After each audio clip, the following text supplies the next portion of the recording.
So, hello everyone. Let's just do this.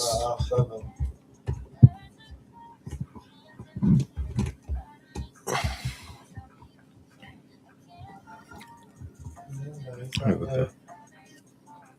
So I think I'm showing my screen. Family, thank you all. And at this point, Izzy Fry took on the curve. Maybe just looking at the screens at the bottom, just checking where everybody is. What happens when that? I do still manage stuff. You know, when you go in front before you plan to. I mean, is that wise? And if Megan had a plan to go in front, then fine. If not, just keep going slow, or is it just a balancing point where you think, you know what, I'd rather it just got moving?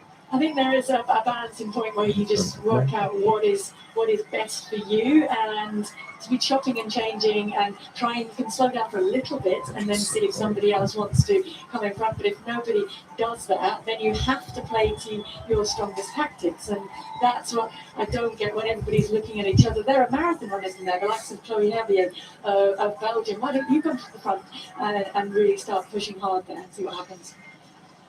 Norwitz of Belgium, 13.94 in the first round. This second attempt. It's a previous world indoor champion after a modest start. First two events, but improves here, goes over 14 metres in a second effort of 3. And Vitz here in the Group A, the athlete split down the middle into 2 groups of 12. Over 14 metres for Vitz. It's 14.25.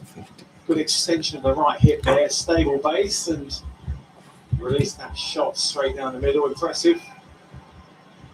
And boosts her overall standing. Well, I think Megan's decided that's it. So this is the first time seen anybody really put the foot down. The lap before wasn't that fast, but then all of a sudden she's decided, right, I'm ready to go. Baticletti recognised it, Van Loon recognised it, Costa moving up, Lucan is there as well. Merkel just having athletes go past her. So this, the first real effort in the race. It's still quite early. That's the quickest kilometre so far, 3:08. And Megan just checking to see what effect it's had. The screen at that end is pretty small to see, but she'll be able to get a better view as she comes down here. And she is having a look. But yes, first real push, I think. So does she keep it going for now? I think she has to. She may relax off a little bit and then push again and surge that, make it into a tougher way to run. But certainly that was a 5-second pickup in the previous lap to that lap that she's just done. We'll see what she's settled down with this time around. And it had an effect, and then the field has gradually responded to that and got themselves back into contact. But 5 did get away, and that's exactly the same. Another 73 needs to be quicker, ready to do damage. Into the wind each time as well. But how many times have we seen her do this in horrible cross-country conditions? She's never scared of leading, trusts herself to last it out. All the miles that you do gives you that confidence to go and push, but it's just that the track is different. With the whole way in which the races are put together is so different, even though distance might be the same. She just put her hand there because I think Nadia Baticletti was clipping her heels. And saying, okay, I'll be in front and I'll do all the work, but you're not clipping my heels while I'm doing so. And I'm just thinking back, Clara Lukenstein involved there actually led out for a lot of this championship race last time around in Rome, and then ended up 5th and out of the medal. So that might be feeding into part of her tactics as well, to leave it a little bit later and see if someone like Megan Keith is willing to do that work earlier. You might say though that Lucan is maybe a better athlete now even than then as well. Over the last couple of years has improved, so air smash at the back there. So Megan Keith still leading. There's 16 laps still left to go, an awful long way. Baticletti, the favourite, just tucked in behind her, and all of the other names we think will contend this are right there. And no real damage done yet, but at least she's making this honest, and this will pay a little bit further down the line. At least that's what she's hoping. Yeah, I think she's really just heard you were there yesterday. to come by and to take over. She's looking up at the screen each time, checking who's there, checking the effect, and also checking is there someone else coming through.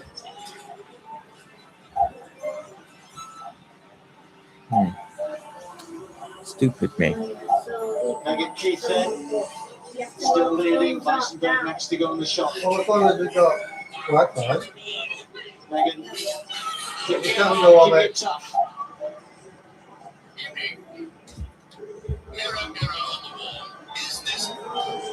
Come down a little bit. Good evening and welcome to viewers on BBC One who are joining our coverage of the women's 10,000 metre final here at the Europe Athletics Championships. It's about halfway through, about 16 laps to go, and if you're watching on BBC Two, you can switch over now as we are leaving the channel. I just thought he could do it, because I don't know if I can take his iPad with him. Exactly. Who did that? Let's see. Now it's a download. Rejoin our commentary team now, Steve Harris and Paul Ratcliffe. No real change here. Megan Keith just keeping the pressure on, not making them hurt so much, but it's still an awful long way to go. We're not even at halfway yet. I shouldn't forget that. It's been slow and then steady, and a little bit more than steady. So a little bit of pressure. We've seen a few people just start to drop off, and that's what Megan will hope that gradually more and more start to feel the pace. Just looking at a little bit of a shuffling going on further down the path. That's Chloe Avier that I was talking about earlier, Belgium making a move up, and just behind her is Alessia Szabo of France. Now she is coached by the Olympic champion in Ireland's father, and she is no stranger, as we know, from going out to the front and running hard and running fast times on her own. So maybe she is moving through at this point just to take over a little bit of the relay baton from Megan Keith at the front, who's now side by side with Merkel, who was wanting not of coming back to the front. Megan will mind that Merkel is now moving up. I think they're all sensed that Megan wasn't really picking up after the previous round got slower. That's an 81 there. So Merkel thinks, well, my game plan is I want this quicker, I want this faster. So she's gone to the front, and Megan won't be too fussed about that. A little bit of help with this pace to try and break things up but most people would have expected to be still there. Here's Kate O'Connor. Yeah, last attempt for Kate O'Connor to improve on the 13.46 as she had in the first round. O'Connor capable of going over 14 metres. She has done that this year. 14.70, in fact, the season's best, and that's slipped again. That's it on the 14-metre line, and after such a brilliant start, you see that's catching her wrist, and I'm not surprised. Just watch how she releases this. It's just not an efficient transfer of force from the legs and the hip and then the hand. There's something just not quite right about that final release of the shot. And she's caught her wrist there. It is a last throw, and it is an improvement, but it's not the 14.70 that's her season's best, and not quite what she would have wanted. So it is still Merkel at the front, trying to turn the screw a little bit. I mean, she succeeded in stringing them out again pretty much to single file, but it's not a significant change in pace. 77, so it did pick up, but generally speaking, that 4th kilometre went back to being fairly slow. 3:16. This one will be a bit quicker. Just wondering whether the likes of Luca, when you look at what she's been doing on the road, under 30 minutes, the first European woman to do that on the roads, just phenomenal. You think, okay, well, why not go and run like that? Why not go and take this on? Why not go? I mean, you could end up with 2-3 people with a lap to go, and that's it. So it's all about how you feel as well on the night, isn't it? You think about the long race on the track. Goodness me, the demons can come and go in your head, can't they? I'm feeling good, I'm not feeling good, this pace should be feel better, but it doesn't. And the thoughts go through your head. They've got to be banished if they certainly if they're even slightly negative. And I don't know if they're worse when you are running at a slower pace as well, because your brain will start saying, well, it should feel really, really good and really easy because it's much slower than the paces that I've trained at. But because it is the pace that you've trained at, that's why it doesn't feel as natural to the body. And then just pick it up a little bit, and that starts to hurt a little bit. It kind of goes not into shock, but it takes a little bit of time for your body to be able to adapt to that. But it makes it tough on everybody around you, and that's why I am really surprised that someone like Luca hasn't put some surge in it. It doesn't have to be a sustained run, but enough to hurt people, make them respond, then back up a bit, then go again. She's got the strength to be able to handle that and absorb it, and I'm not sure that a lot of the others, I think I would slim it down to about 5 in there if you started surging the pace a bit now. Okay.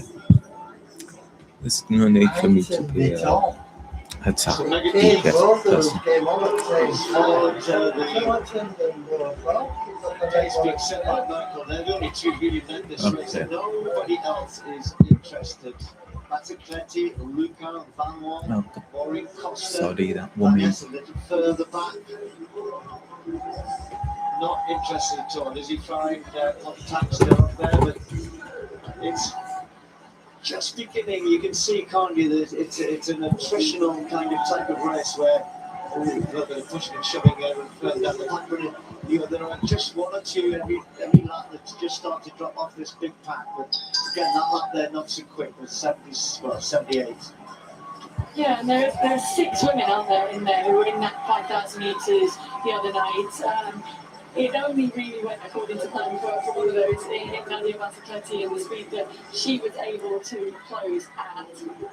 So the others in there, surely once you've learned that doesn't work one time around, don't you want to make it a longer So I run think for I've how already long? accepted the second place. So I would have been a bit dumb there. Turn on downloads for you. Still going, she's a long way Download back. It's still going now. Van Wall for the first time gives it a go, and that's interesting for me. Van Need Wall to count down. has had a whole bunch of personal bests this year, I said at the very beginning, and including on the track at 3,000 metres, but on the road at 5k, and is an athlete who knows that she probably has not a kick, but is strong enough to put enough pressure on to get rid of a few of these people. The only thing is, the launch pad is not that high, if you know what I mean. They went 16-16, so once you start the launch from that, and this late, I say this late, being 6k, you've now got to go. You've really got to just go from here because you've got to make it tell. And that's something which nobody's been able to do so far. So 3:14 kilometre there, but I think this from Van Wall is a real effort to break this up.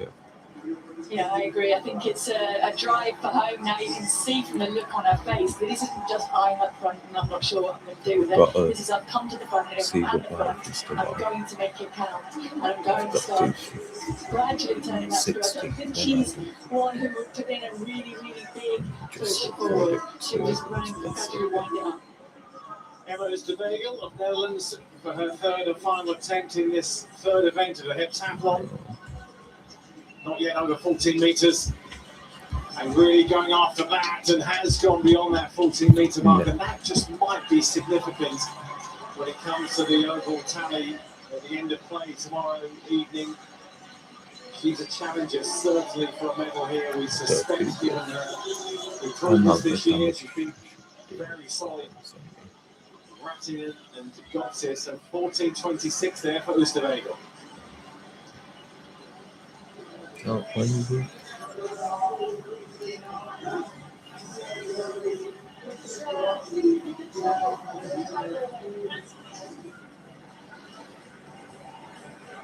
So they've just gone through with the 76 lap. They're marginally quicker than that, which they've been running for the previous 4 or 5 laps.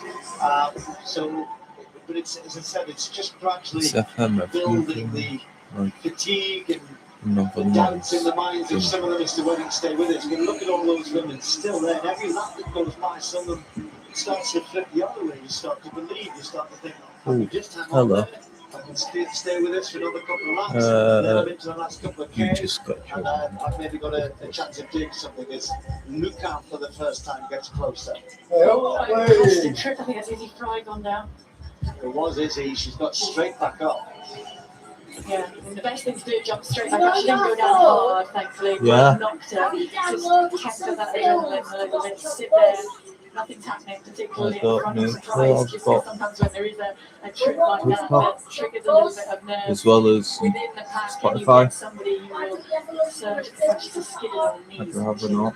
I've got a I think Spotify, she so just I'll be caught fine. Maureen's legs. Yeah. Just look at this, he's back in it, and she'll be pleased that coincided with just a slowing down. And Maureen Costa's realised that. Just request that she has some level. Well, Suddenly you find yourself near the front. She won't really want to push this on, though, I don't think. So Lucan at the front for the first time, an athlete who likes to be there, has the confidence of knowing what she's capable of at this distance, but not in this sort of race. So somebody like Lucan surely has to put their foot down sometime soon. We're approaching just 3K to go. Yeah, and it was Lucan's move towards the front that I think just triggered got a that request to join. scuffle, if you like, and the fall of Izzy Five, because Maureen Costa immediately noticed Clara Lucan had moved up down that back straight, But if you was don't, coming to the front, and you're they not gonna be moved able to behind, and she cut out in front of Izzy Five. Now this is the bigger surge from Megan Keith. Here we go, and if you got a glimpse while you were talking, Paula, she was down the back straight, you could see on her face, because she was looking at the screen, and you could see almost the cogs were whirring. Is this the right time? 3K to go, bang. So where she goes, Megan Keith. The others have been caught out, but except Batikletti just very nicely slots in behind that one. They went quickly, the Batikletti just took a time closing it. Now Costa's going to drag the rest of the field with her as well. Got about a 5-minute gap to the top three. But now, finally, somebody's really put their foot down, and it's Great Britain's Megan Keith. You know, that's obviously that Might Megan start Keith this did not before. watch the Commonwealth Games. And sitting in second, right behind Jana Gatlock did, because she was ready to react there. She knew that time that next time as it got closer to the end, that Megan Keith came by. That's what it was going to be. It was going to be a hard push in pace. And I think it was the 66 second that she threw in that race in Glasgow, and that succeeded in really catching out a lot of the field that already it had separated 3. It's now separated 4. And they've missed the jump, and Lucan's missed the jump, and others have as well. Van Ness is right back, so she's not going to be a factor. The medalist from last time with Megan Keith and Batikletti. So this already looks to me like 3 different people. One different person in that group of 3. Because with these 4, But this one's good enough to keep going away with Megan Keith at the front. Can anybody out of that group close the gap? I doubt it. At this point, if Megan Keith's doing This one is that. what she will hope is she can get this down to Single 3. version. They're all looking behind in the chase group, and they're looking at each other saying, well, are you going to go after it? They're saying no, so these 4 can keep going away. Well, the big factor now as well is that chase group has the ring in their face that I was talking about before, exactly the same as Megan Keith does at the front of that lead group. She might be hoping she gets a little bit of she certainly would have been hoping that they would be free away and because that now is tough. They actually keep looking at the screen and not to see someone detaching. And time. To stick to it. She's I got another time on now. She can Upstairs, I'll shout you when we're done. Yeah, because we know that Batikletti can kick. Maureen Costa has good 1500 metre. That's where she came from. That's her background, and she's actually had a decent 1500 metres just recently. And Megan Keith might think a bit differently about kicking, which is why Megan's at the front and why Van followed her so fast.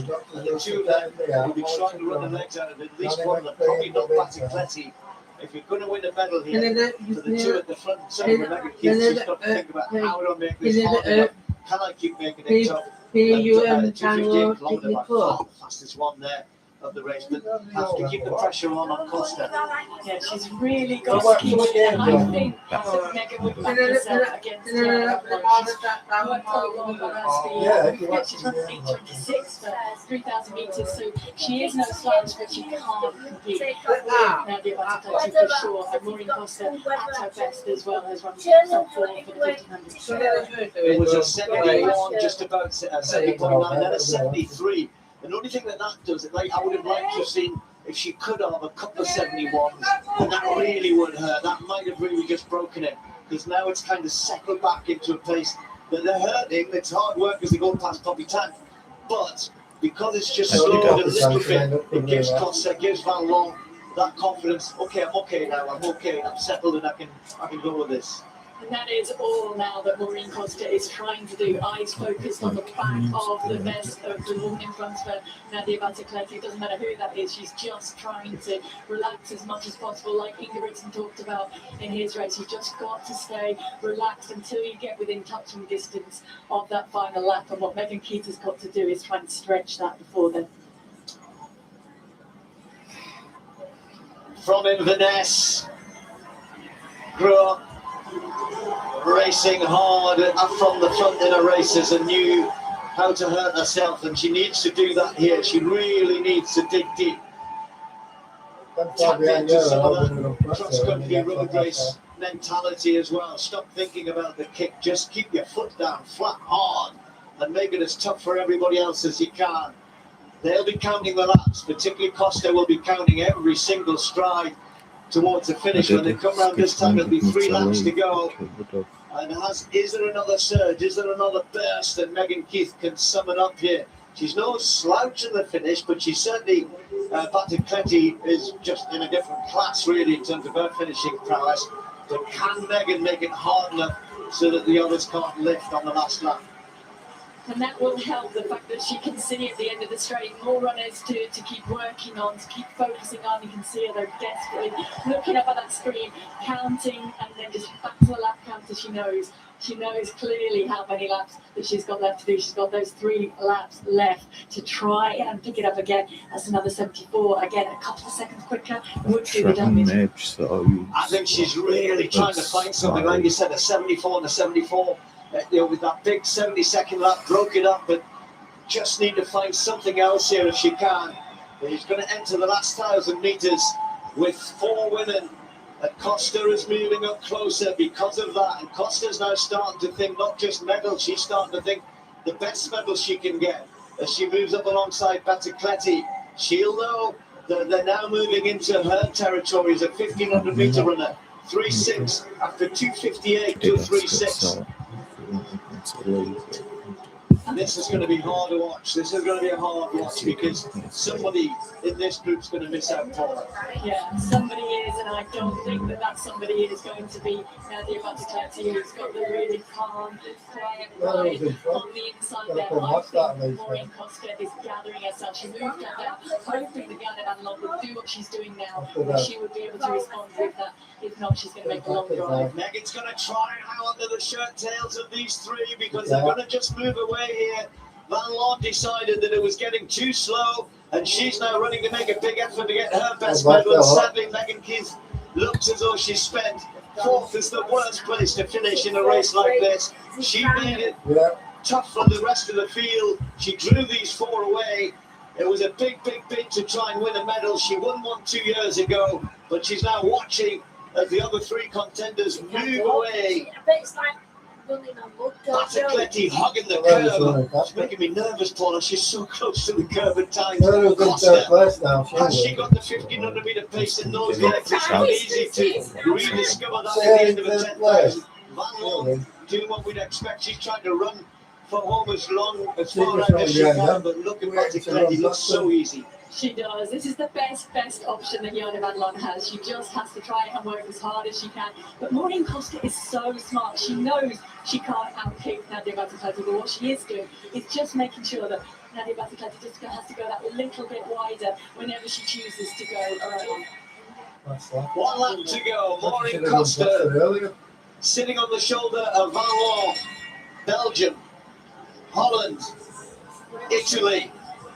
Battecletti will not put a foot in front until she absolutely has to, and watches as Van Long is doing her best down the back straight here. Costa is hanging on. Battecletti takes the chance to move out of the legs, almost clips Costa doing so, and here she goes.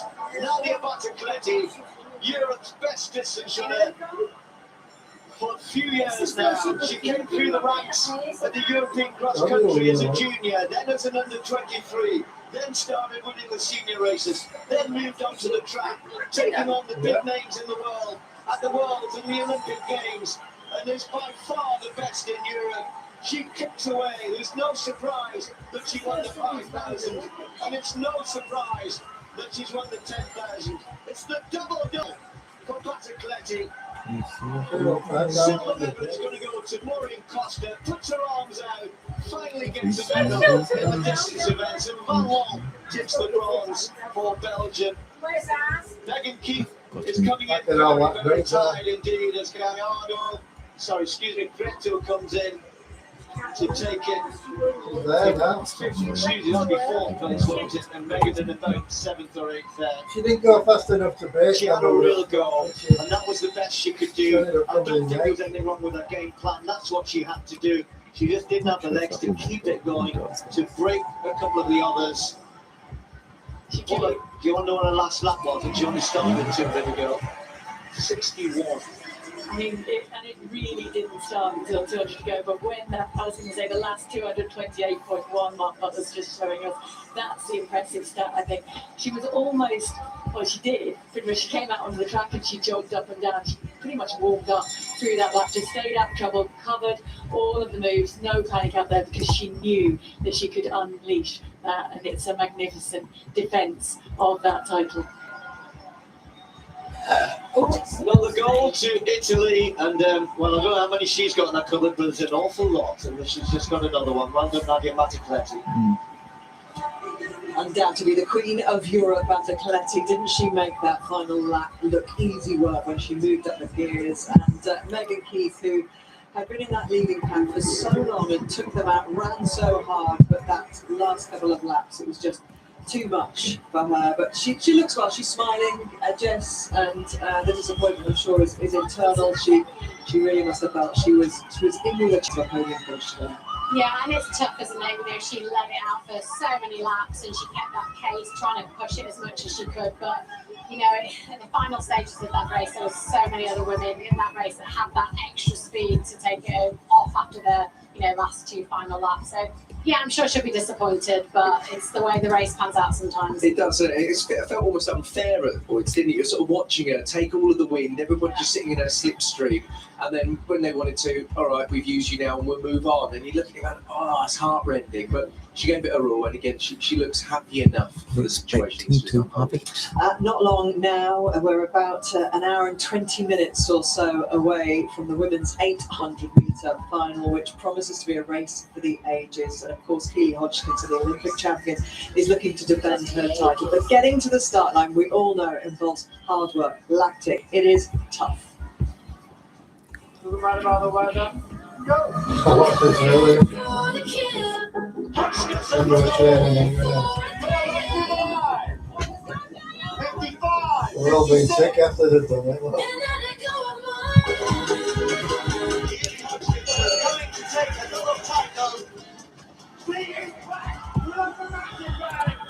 You train hard to make the racing easy.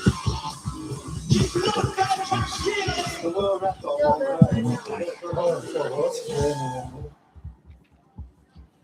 Of course, it is the hard work away from all the cameras that has got her to this point. Keely Hodgkinson arriving at the warm-up track just a little while ago. She is looking incredibly relaxed. She has done through the rounds to get to this final, but she knows she has tough competition from the fastest woman in the world this year, the 3rd fastest of all time, the Swiss athlete Audrey Vero, who took a tumble yesterday in her semi-final, got reinstated, and is here tonight to compete, as is Femke Broders-Bol, who has done it all over 400 hurdles and 400 flat, has delivered so many golden performances, and now she wants to do the same over the 2-lap event. So Keely is in with a great medal chance, and there could be a very interesting battle as well in the men's high jump, with 2 British athletes topping the field in qualifying, Kimani Jack and Joel Clark-Hahn, being introduced to the crowd a bit earlier. So we're going to keep you updated with their progress as the evening unfolds. But this is what the next few hours looks like on BBC One.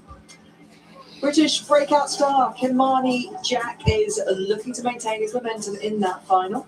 It could be double Dutch delight in the discus. Sharindi van Klinken and Anita van Dalen are the top Europeans. Karsten Volheim is the definition of dominance at this level over 400 hurdles. 4th straight European title surely awaits. The heptathletes will be looking for a strong finish to their opening day in the 200 metres. Donald Hughes is bidding to make it 5 wins out of 5 for the host nation. Is it right until they were completely dry? A race for the ages, one we will all remember for a very long time. That women's 800 metres promises so much, doesn't it? And we cannot wait for that. So, of course, there are more golden moments and possibilities for British Enjoyed athletes this this when evening, they start including level Zana well, Hughes, level the 1 fastest in to the field, to and like of course has won get this title in back Munich up 4 years again, ago. And his training partner, world 100 metre champion Oblique Seville, has come along here to support him. And Sarah Moore caught up with him a few months. Well, I'm delighted to be joined by the world 100 metre champion Oblique Seville. You are here this evening to support your training teammate Zarnal Hughes, who's going in the 200 metres final. What's he like as a teammate? Well, I don't know Zarnal is with the 1900. He's an excellent guy and a guy who trains very hard. And I think he's always easy. What are his strengths then? I think his strength is literally the turn and the last one of the race, because I know that he's an excellent guy. So if he get that turn together, I know he can win. What's he like around races? Did he get nervous? Like when he comes up and talks to us, he always has a smile on his face. He was a happy guy after the semi-finals, but what's he like as a competitor when it's getting close? Oh, he's always a jovial person, but he's a person that always not think before his race and stay to himself. But apart from that, he's an excellent person. You all train under Glenn Mills. He's obviously, a brilliant coach in Jamaica, coach Usain Bolt. How much does all your performances push each other to better times, to better performances? Well, we are both competitors in training and on and off the track. And honestly, you have to look at in the past that Usain Bolt one day, Seville, so it's that same rivalry, but we actually in training. So it's a good thing for us.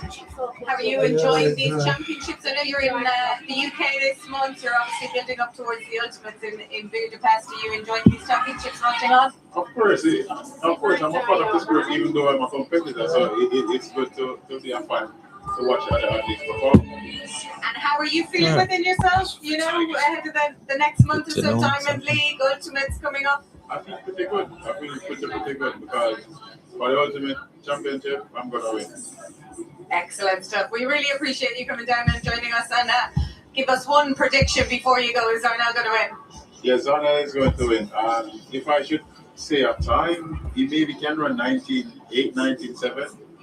Hey, interesting stuff. Amazing. Great to get your perspective, Oblique. Thank you.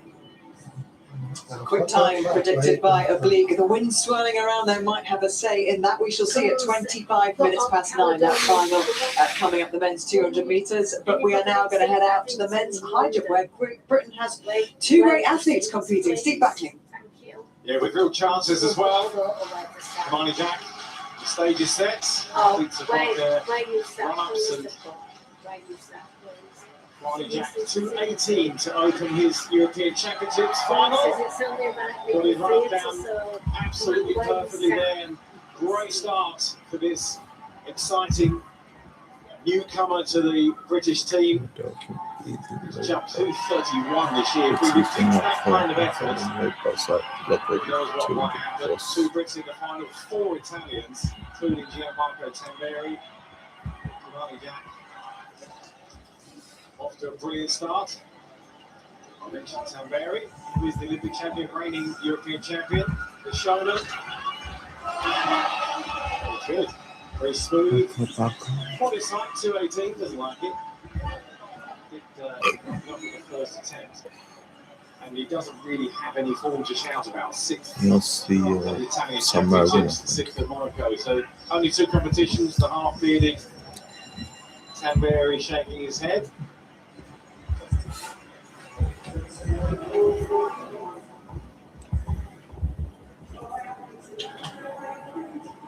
Well, the final of the men's 400 metres hurdles, not too far away. The man on the left of the shot, struggling with his laces a bit, is Karsten Bornholm. And he is going for 4 in a row, 4 European titles. In Europe, he is just about untouchable. That final coming up at 20-9, but also the final of the women's discus this evening. Shut up, okay. Yeah, and a double Dutch was mentioned, the potential for the Dutch sensations Van Klinken, Van Dalen, with Shanice Kraft and Vanessa Kamge of Sweden and Germany may just have something to say about that.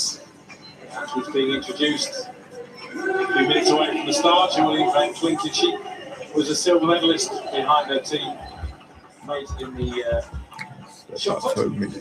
For a bit. Double threat. Vanessa Kamge injured there. Kamge's Swedish record 66-61. Alida Van Dalen, the potential for that Dutch one. The youngest in the competition, by the way, 24 years of age. Kristen Williams is the Olympic finalist.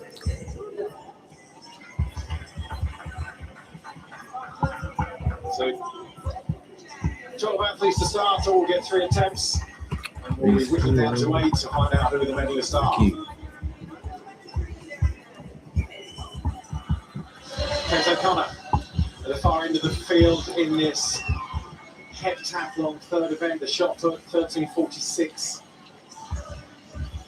This is a little look back to what we saw earlier, and just where she just caught her wrist slightly. I felt she got that right wrist, the throwing arm just wrapped up tight, and missed a bit of an opportunity. It is around a metre further than she threw en route to gold at the Commonwealth Games recently, but O'Connor needs to be at her very best. When you look at Kaylin of Switzerland, the 2 Dutch athletes, but Ireland's Kate O'Connor. Everyone used to have a scar on his face, remember? He used to live on that end house when you go down the third attempt. Athletes in third place. No one really set the order right just yet. It's on that 14-metre line for the German. That's an improvement. And an athlete who's stepping up here at these European Championships. There's no doubt about the leader, though. That's Adriana Sulet-Schubert. Weissenberg sits behind O'Connor in third place.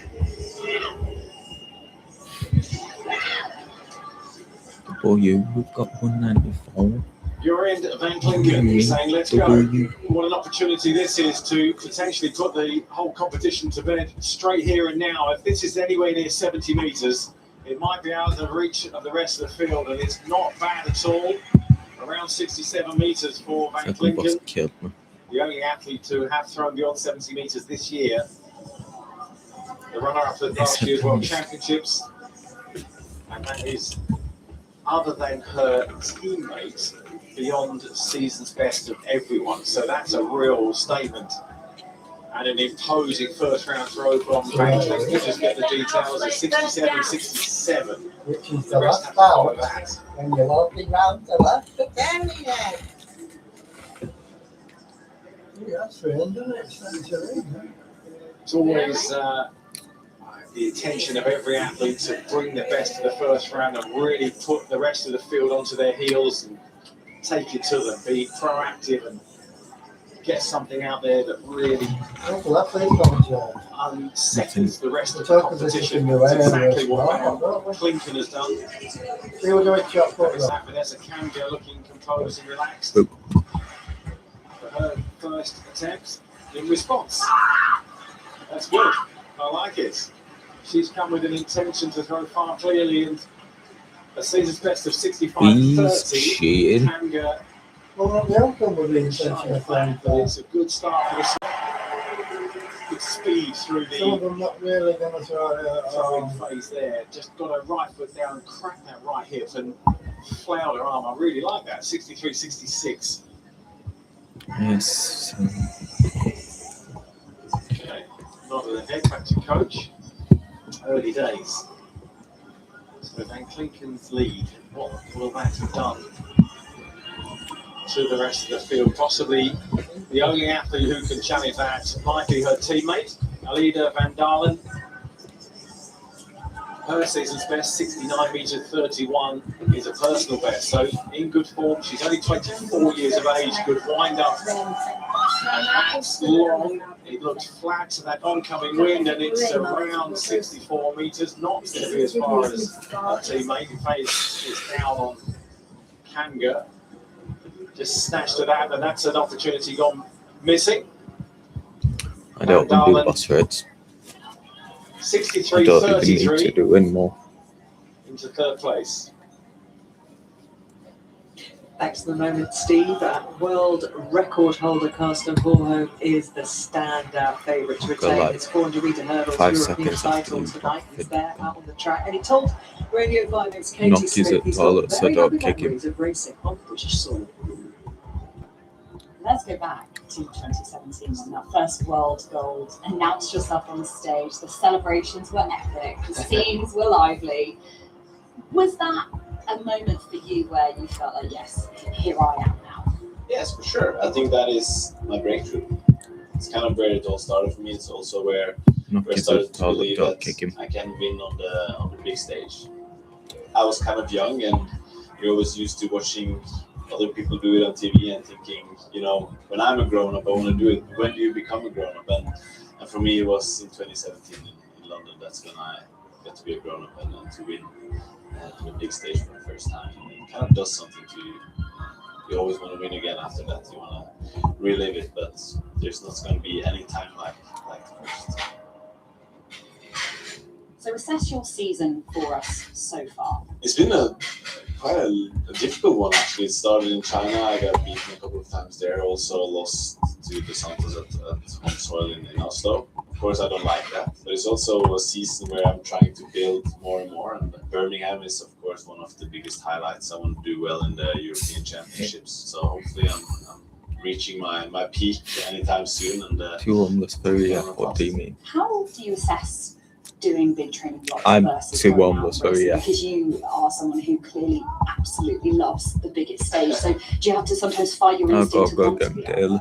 I think it's now getting older, you kind of understand more the balance. I just You turned want 30, so I'm starting to be a And veteran this- now, you know. With my body, I need to be smarter. So now I'm trying to put in some training blocks during the I season. don't do as well. that much damage. I Mostly do to like be able to 50 perform mil. really well. I think that 50 is mil, where 100 athletics mil. is very difficult because people always want you to Nose is perform itchy.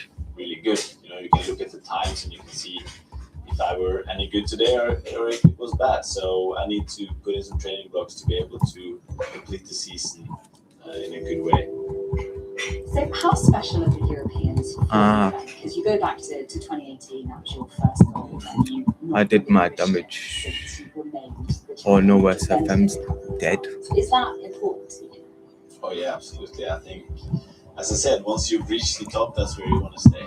But it's very difficult, and of course, also in the 400 meter hurdles now, the level is very high. I need to be at my best in Birmingham to defend that, and of course, I want to win it for the fourth time. I think that is also a reason why doing damage. Oh no, I'm not. my career that He I is. want to add medals and titles to my name. So You'll we'll please. do everything Fuck to you. be ready once we go to Birmingham.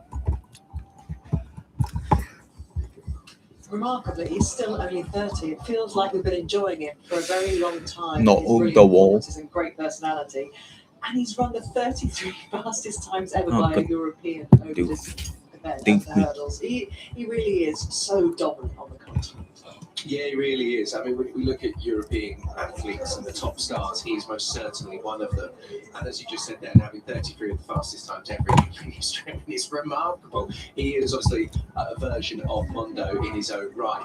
And here, I think we're going to see something incredibly special again. He's going to go out there, he's going to want to win this and say, winning is the most addictive thing.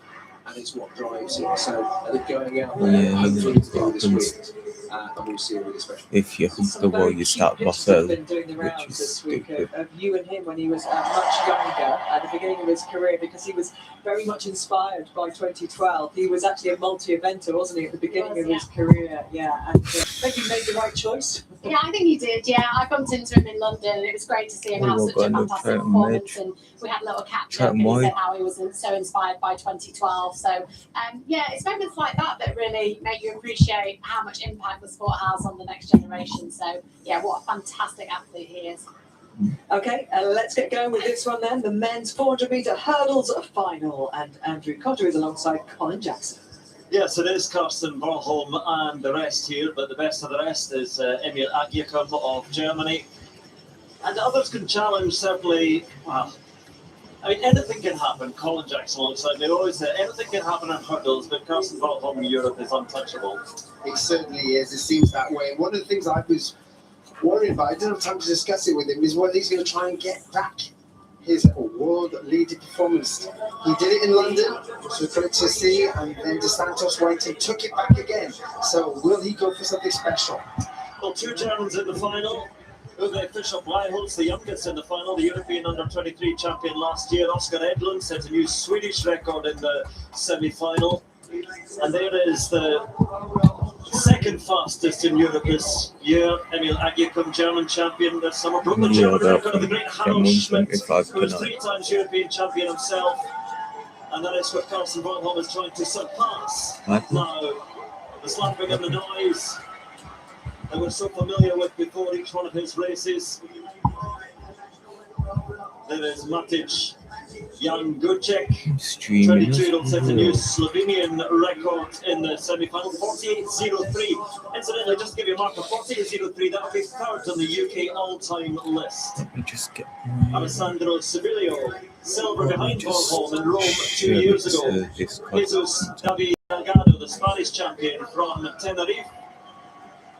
And then completing the lineup on the inside, Ismail Nazir, former world junior champion, ran a new personal best in the semi-final, 48.16.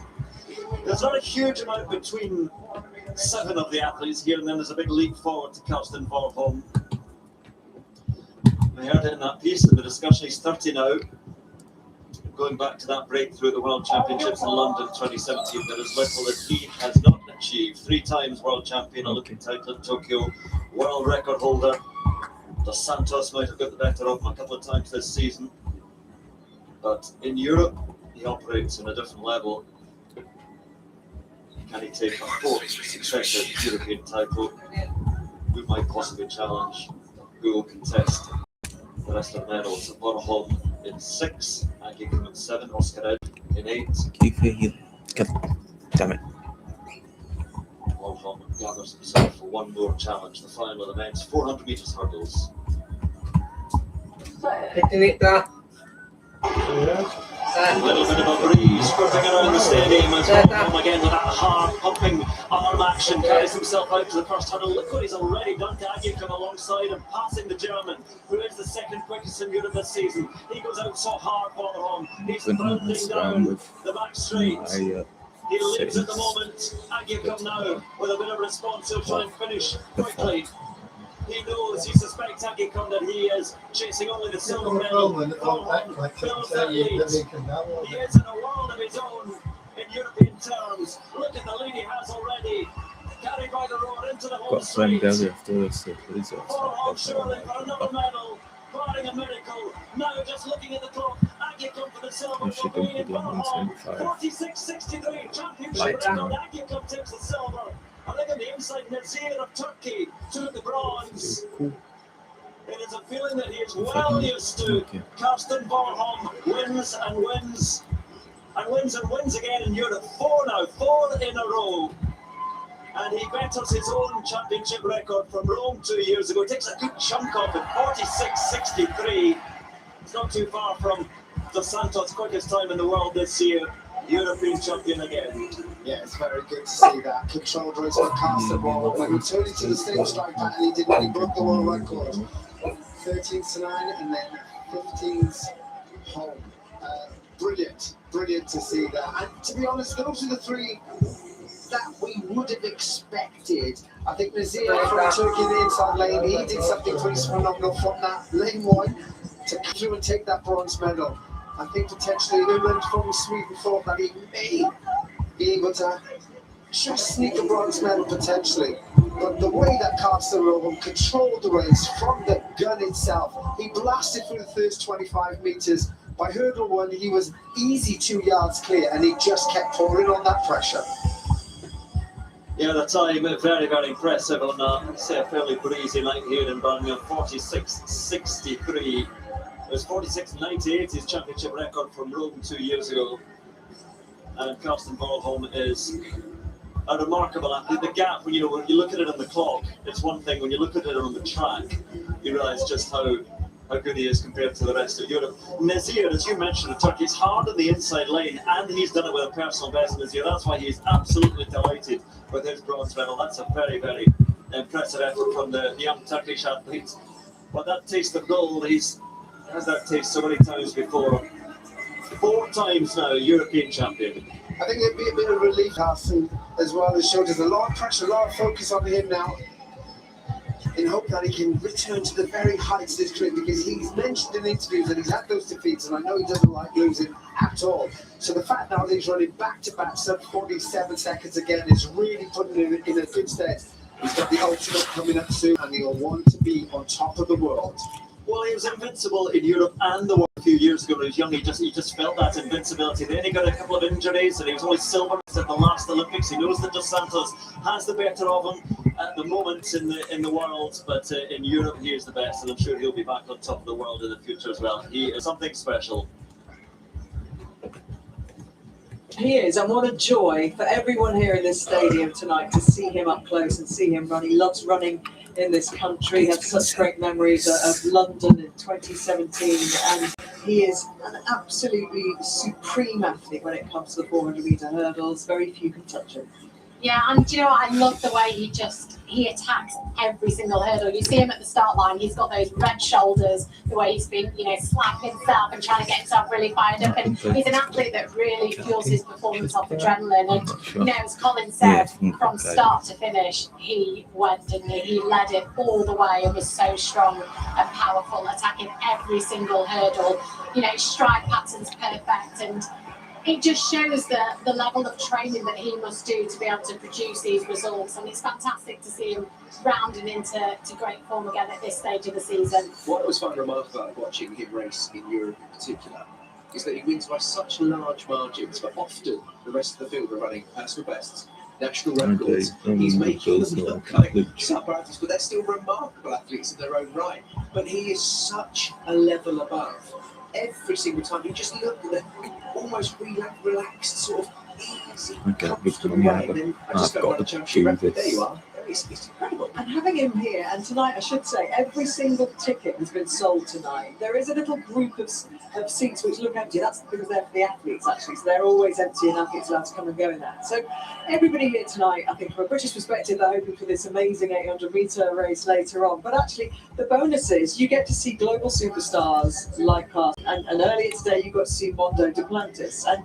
for these big stars to come out on this European stage is so important. And I think often when we sort of question, if it's not World Championships or an Olympics, is it worthwhile? Well, clearly, because the best athletes in the world and some of the greatest of all time are willing to come along and are willing to put on a show. And that is the brilliant thing here. The athletes are doing their job. They're coming, they're putting on a show.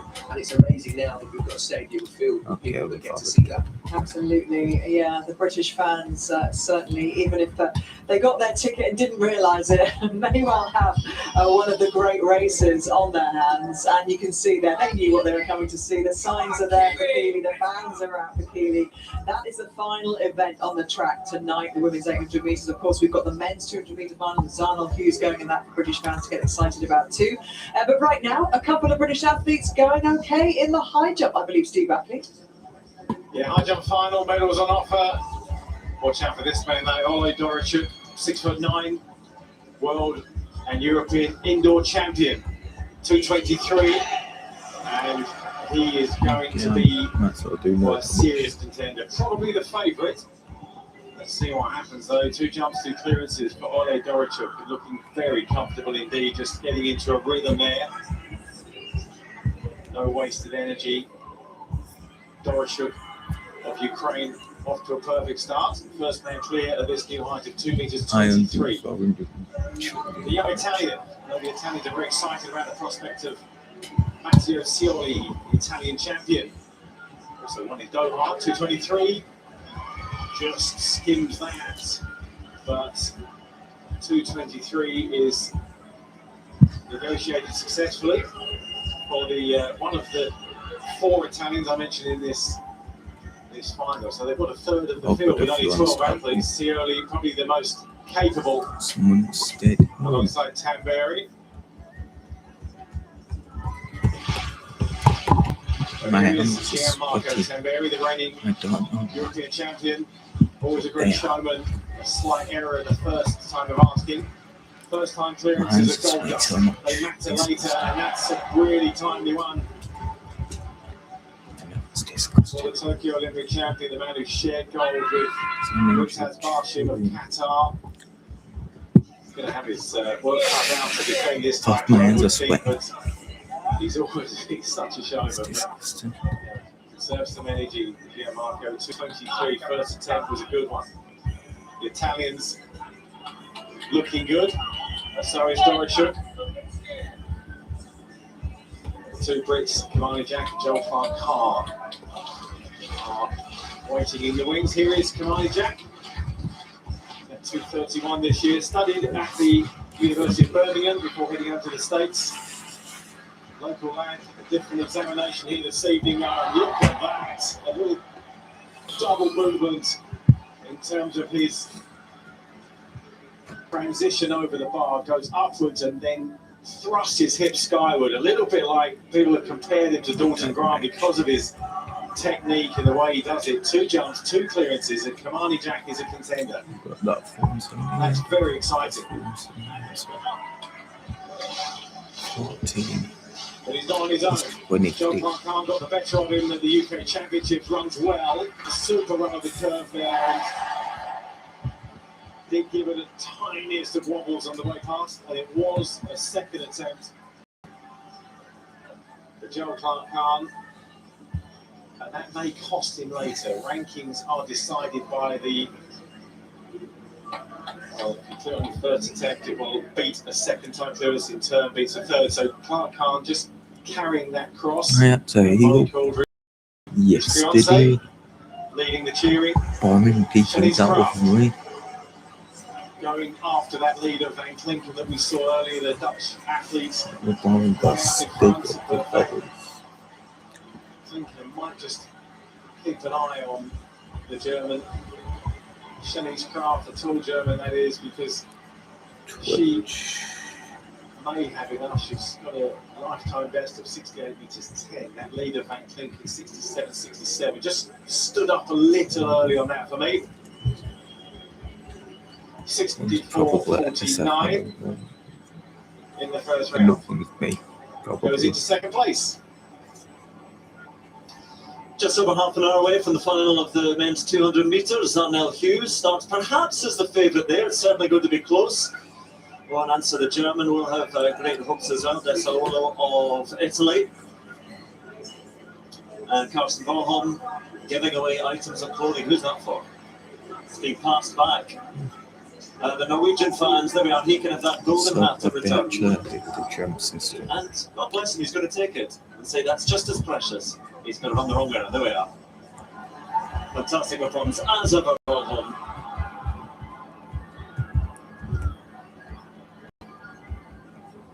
So Kamani Jack just staying warm, taking on some fluid. It's going to be a long evening, we hope. One got a light bulb. Final, the one where he is going to be in contention. Based on what he's done so far, very impressive. Told Maria told you Croatia second round throw. Into that upcoming win around 60 metres there. Improvement, first effort of 63 away, just evidence of that headwind. The preferred win for the discus, same as the men we saw yesterday. A little cooler here this evening, still decent conditions. Discus throwing, no threat to the lead though. Van Klinken 67. It is cooler though, the puffer coats are out. I've got slowing of it.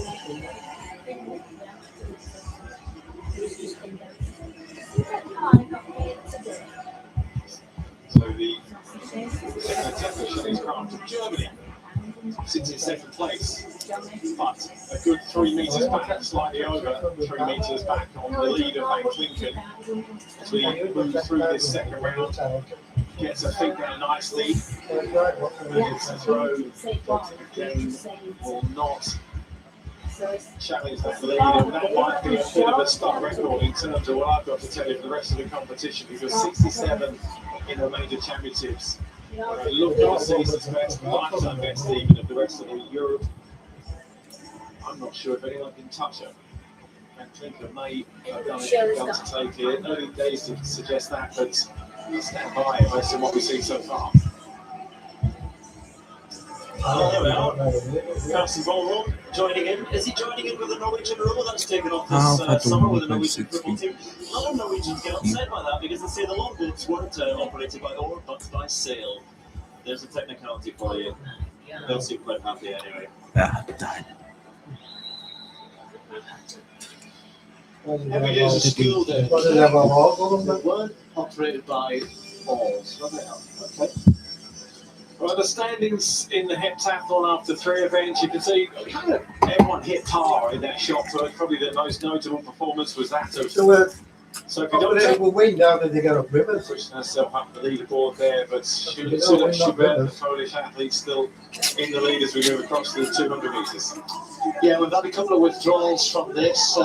Not everybody wanted to come out, so we're going to end up with just 6 athletes from lane 4.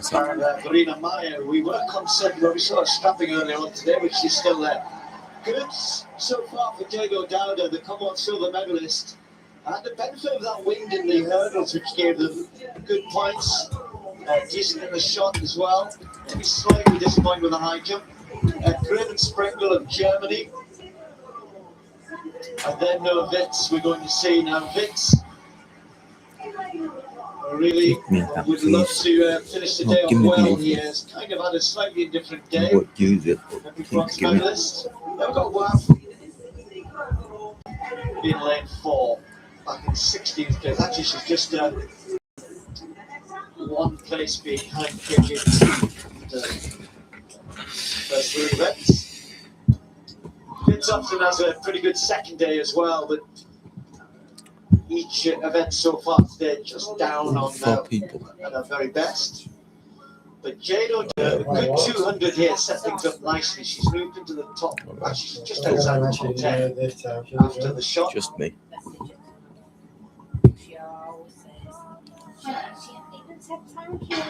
Fitz at her best is the quickest in the field, has run under 24 seconds. None of the others have to, but Jada Dowda, after that breeze down the home straight, might have a chance of doing it. It's having a good bend here. Fitz and Sprengel starting to come through, but Jada Dowda trying to stay strong down this home straight here. Here comes Fitz just trying to come through at the very end. It's Fitz who's going to take it away. Sprengel will get a hang on for a second. Jada Dowda, watch the clock. 24:13 plus 1.8. 1 minute in the whole So they do have that breeze still to help. And Fitz seemed to take a while to get going there. And a decent bend. Then find the last Alright, so I'm going to do 11. From the other two, the Jado Dowda. 24:51. That's kind of it's close to her best. You know, with that wind, I think she might have hoped to get maybe a little bit closer still, but not bad. Yeah, not bad at all. You know, you want to get as close as you possibly can to those bus. Yes, that's what we're for. And I can totally get it. With a lovely wind across 1.8, I'll tell you now, the sprinters will love if that happens in the next 200 metres. We should see something sensational there. But this out boy, I'm smiling because she did run around the bend like, it's been a long day already for me, but I've got to pick up pace. So that's where she's at, but it's the high jump that's looking good. Yeah, this pre-event looks very impressive at the previous heights. First attempt then at the new height of 2 meters 27. I help. And again, making it look very comfortable. Not quite a walk in the park, but doesn't seem to be trying yet. That's just too easy. He's going to jump a lot higher based on that, and well, he's really going to take a beating if he carries on in that vein. Scioli of Italy, Matteo Scioli, just nudged the previous height, and this is going to be a test for him. 2:27, so Max the Ukrainian. That's a better jump, and a little bit of daylight there between him and the bar.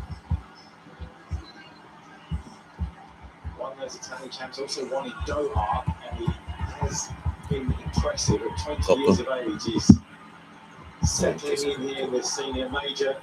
3 jumps, 3 clearances. Well, somebody always brings his best to the major championships. So I've mentioned no form. His season's best 2:22. He's already bettered that. Can add another 4 centimetres here. Runs that curve well, and that's just brilliant. He's a different athlete when he's at the championships. Does he hold his hamstring there? Gianmarco Tamberi Vitelli, he's just made of different stuff. That's so impressive. 2:27, season's best. A challenger once again. He's the defending champion. And we know exactly what Commander Jack of Great Britain has to do here in matching and going clear this new height at 2:27.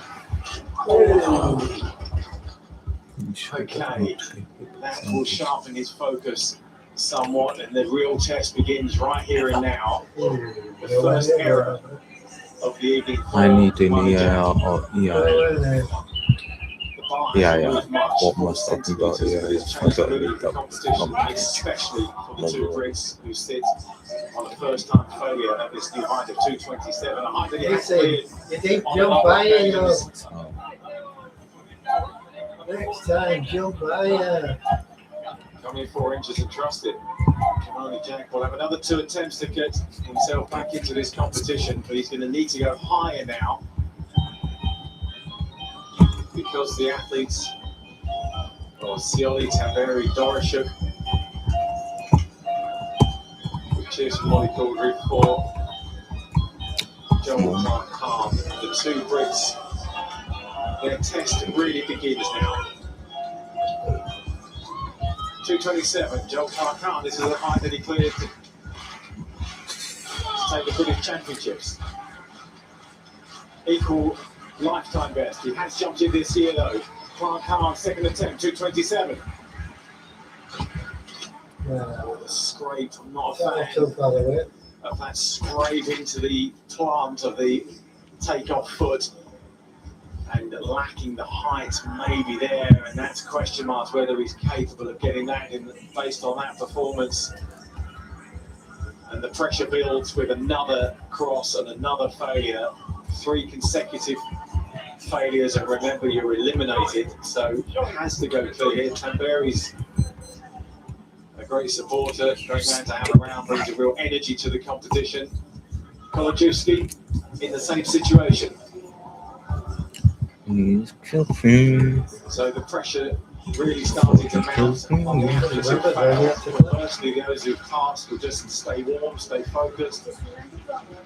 I just remember that they have to get a weapon before they go. 30. Can the pole join him? A little bit clumsy there, just wasn't paid, mistimed, and cracks started to appear for a few of the athletes. Second of the heats in the 200 metres in the women's heptathlon.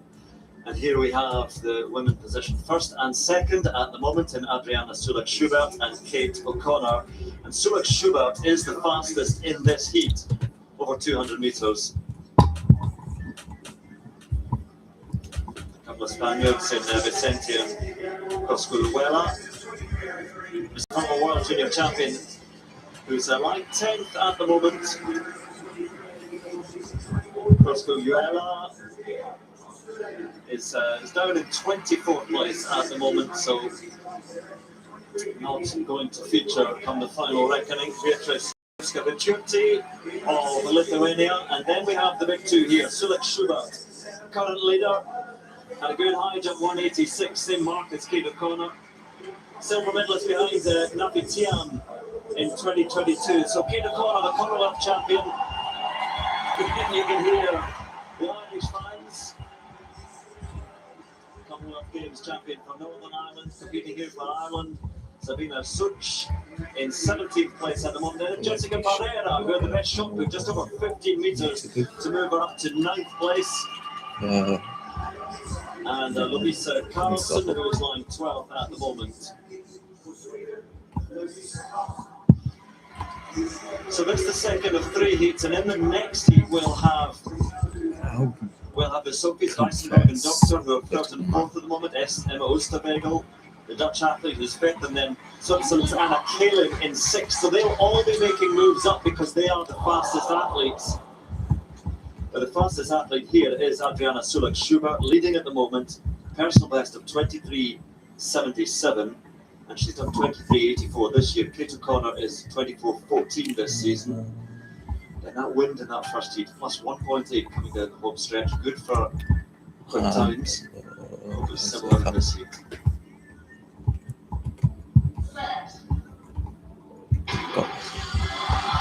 So Kate O'Connor in lane 5, in the green, working well alongside Adriana Sulek-Schubert, and surely Sulek-Schubert, the Polish athlete, will have something in the home straight because she's trailing a bit at the moment. Good run by Kate O'Connor. Can she roll up power down there? Vicente making a move.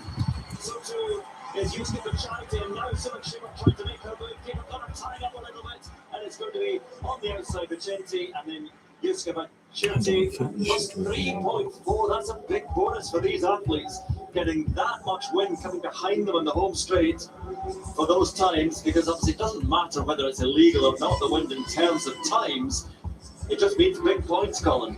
Massive points, and you can see they're all very, very pleased with that, as you can imagine. Season's best galore coming out of that particular run. And Kate O'Connor's 23.79 is the fastest she's ever run, I think. If I just look on the screen. So yes, you can see that wind assisted, and Kate really was determined to get a quick early start and put pressure on people outside, and she managed to do that. But the problem is when you blast off so aggressively, you still need to have that sense of control. And because you use so much energy around that bend, you can see they all start to claw her back slowly but surely. But it doesn't really matter, does it? Because it's a race against herself and what she can achieve, and that 23.79 tells you it wasn't bad. Oh, we talked about the wind gusting around, and it really did pick up there in terms of that wind speed over 3 meters per second, and that's a huge boost for the athletes in this heat. Those to come, Weissenberg and Doctor, and Oosterwegel and Kalin, who are very, very quick. They'll be hoping for a similar helping hand down the home straight, but a big personal best for Kate O'Connor. It's a wonderful run. Yeah, as you can see, I just don't want to see her face as she comes across the line. She'll have a notice of the clock and then just go, oh, I actually ran back quickly. And it changed to Very good run for Kate O'Connor. Now she'll wait to see what they run in the third heat. So a short while ago, we saw Karsten Warholm making 4 European Championship titles in a row. That's never been done before, not even by the great Harold Schmidt, although he only had one every 4 years to do it. But Karsten Warholm, 4-time European champion. Let's hear from him now, talking to Sarah. Karsten, congratulations, a 4th European title. Does the golden feeling get better? I always say it's nothing like the first one, but after that, they just keep on getting better. And I want to add to my resume, and that's also a reason why I do it, to get more and more and to improve my career and to improve my honors. So this means a lot. And now I have more European goals than anyone before me in 4-meter hurdles. And of course, those are the things that keep me motivated now that I'm starting to become an old horse. So does that history matter to you within athletics and having your name there? Yes, I'm very interested in athletics history, and to be part of it is also some of the things that keeps me motivated, especially now that I'm getting older. I wanna build the best career possible for me, and that is much of my motivation. Well, you might be getting older, but you're setting a championship record. You're breaking your own one. Do you feel like you're peaking at the right time this season for you here, and then obviously with the ultimate? Yes, for sure. Coming into Birmingham was one of my biggest goals. Now we won the mixed relays with Team Norway, which was historic because we never ever won a relay. And to win again my 4th European title in the 4-meter hurdles, that's huge. So yeah, I'm feeling like I peaked at the right time and starting to get experience. Well done, congratulations. Thank you very much. Thank you for watching, everyone. I appreciate it. Well, what a pressure situation we have here in the high jump. Joel Clark-Hahn, 3rd attempt to stay in the competition. Last try, that was his best, wasn't it? That's just so close. That was certainly the closest of those 3 attempts. Had the height, just maybe came down on it slightly. No margin for error when you're right up against your maximum, as Joel Clark-Hahn was there. That's the reaction of his fiancée, Molly Caudry, out with their back surgery, the toll boots.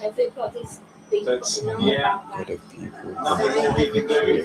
His competition is over. Joel Clark-Hahn in 5th place, and can be pushed back a place here if Kolajewski goes clear at the third time of asking I for have to evidence. do we read it. Ooh, that was close too, but he stays equal fifth with Joel. So yeah, but end like of it. his Woo! campaign also. So just 4 athletes remain in the competition, including Kamani Jack. You do have those channels. However, Shows you, he man. sits on 2 failures, while the other 3 left in have gone clear at this height. So Wow. Nice. not quite unfolding as we would have hoped. Well, we have one more heat time that will contain Katarina Johnson-Thompson. She's got a tricky lane in lane 3, which she will want to try and finish on a bit of a high today. We've seen the win there. We'll just go back to this third attempt for Jack in the high jump on critical stage in this event. Yeah, one Brit to another, critical indeed. Beautifully simple in what he has to do here. He has to go clear or he's out. If I frighten me, actually. I can feel that Just about hard.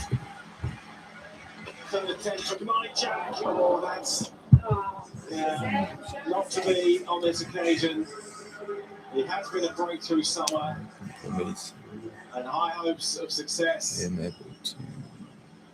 When it matters by your here, side and it's sound. not quite where we would have wanted. Just slightly this time, maybe. I'm sure it'll go away and dissect and Just says, fully appreciate. do not want us to take any activity that could start a Too fire. much this evening. He has gone high this year, which would be the disappointment. So he knew he was capable, and we know our medalists. Yeah, real shame there. Can't find himself in a bit of an unusual position. 15th after the first 3 events. Normally in days gone by, this 200 would have really been a big point scorer for her. She will be hoping to No, they get must have something been under decent so here. much pressure because of these. In the That mix age, for the well, when medals you in get third doctor. place, just ahead of Sophie Doctor by 1 point. Sophie Doctor, the world indoor champion this year. And there isn't much to choose between the top 3 or 4. Did you read that about him? Further down the list, but Annie Callan, after a sensational hurdles this morning, Got with voted in as a to professor in 12.60 at clocking. Cambridge. Marvellous performance in That's young fish as it got as the from time. Hungary. People looked into his background and they found out that in fifth. stuff that he put down with his She's gun, 30 he actually points away, happened so to. getting a really good 200 metres here, but she'll be watching Doctor So- going outside her. He resigned from the force. They were only 41 years old. And they found him. They said they found him soaking it up. probably non-responsive. Gambini will be in lane So he must have thought everyone two had that much side. pressure. So that lane he made 3, suicide. little tough for Cap. Just wonder whether they kept the lanes 2, 3 might even be into the wind a little bit to begin with. This breeze. Some of these MPs, some of the stuff they do that don't get publicised, and some of the stuff that does get publicised, and it's just like water up a duck's back. Yeah. Till 3 weeks later, they're doing the Dr. same thing. could really use it to try and produce a good time here. Even into the low 23s. Loads of problems. Yeah, and they don't bother And they that. don't bother, and then the full time. And in their own race between the two of them, just 1 point, Doctor and Weissenberg. And look at the speed of Callan in the red, right in the middle. The cat's just being left a little bit at this moment. Garavini's run well, Ragami inside, but Callan is still run the better. Now it's going to be run down though. Soaking Doctor Joseph's much better. Weissenberg trying to go with him, but it's going to be Doctor pulling away. Doctor's going to run a pretty good time here, 23.06. Weissenberg. Yeah, but he's obviously She took the second spot, but a good couple of tenths, maybe 3 tenths behind. And Cat. But he said that much that he Finding couldn't the leave his pace house. of this just a bit too much at the moment. And he's 24.5 got in round mind that back if I'm going to be, if I KJT. don't leave the house, I'm going to talk Call about that, it. what about Colin event? First of all. Wow, it was a bend That and a half. built up on him because of all them twats She stood just outside with drove cameras. out those blocks like it Where was did a you get a 60 photograph meter of it? sprint. And all Of course, those places it's a put 200 on meters, what so way you've got to faster still than place yourself in a very and he's in controlled peace, manner. they're getting And away she with paid for it murder. at the end. She took a road, reeled her back in, but she still had a decent 23.54. So for me, you commit yourself, you do what you need to do, and see what the outcome rates can be. And this year's, you know, great lessons from tearing around that first bench, hitting that down the stage, your legs starting slow up. You can absolutely see them slowing up. The muscle fatigue is setting in. Complete contrast to that solid form all the way. And you're right, Steve. When you lose the weight at the beginning, you're in a side to the lane, you're going to suffer from that. These were in the outer lanes. When they he don't get resigned, benefit of wind. the whole way around. Good strong performance though. And so I'm going to put myself up for re-election. The official mark. Then the cases against him can only be brought against an MP. Yeah, more importantly for her, So when she he got stopped a good being an 3/10 more between her and Weissenberg. But now as an MP again, he got a little bit further back from those Then it two just starts as again, well. it carries on. All right, end of day one. Let's get Kat's thoughts. Well, Kat, end of day one in the heptathlon. I knew we weren't sure what kind of form you were in, so just talk us through today then for you. Yeah, the season's been super difficult. I just love the crowd and I fought so hard There's no solid to be evidence healthy and that be it on is a top. thing, is it? So I feel like That's the thing. all my energy and all my efforts are pretty much to get to the start line. Obviously, I believe in myself and I just my talent. But yeah, I just haven't put in enough work, unfortunately. He's gonna do it again. Idiot. Yeah, so it's a challenge. There's evidence that he would actually I think full capacity and on that island where that goes from. But in saying that, roar, that fella, fella, there in Donald the Trump was 200, there as you know, well. regardless of where you are within it, They were to like be able to line millionaires up who in went front of them. round. You've watched So your they're career, so many great heights. That's what it is all about, isn't it? Two people attacking now. Surprise, you know, I've been on the championships now. Attack. To kind of It's remember not like the whole Jimmy aim of it, Savile. I but mean, look how yeah, I'm British fans always say special, so just have to be here tonight. And so what will you do tonight then and So, look ahead to tomorrow? Just the usual, let's see this year, I start recovery, yeah, and the Cool. big time. Well, Appreciate your time. that Andy Vernon, who was took as Prime Minister, he's got a big shovel. He's took the shovel off down there. All right, And he's going well. carrying Let's on take digging. place and let's get her thoughts as well. Because he's come up, the latest thing he's come up with.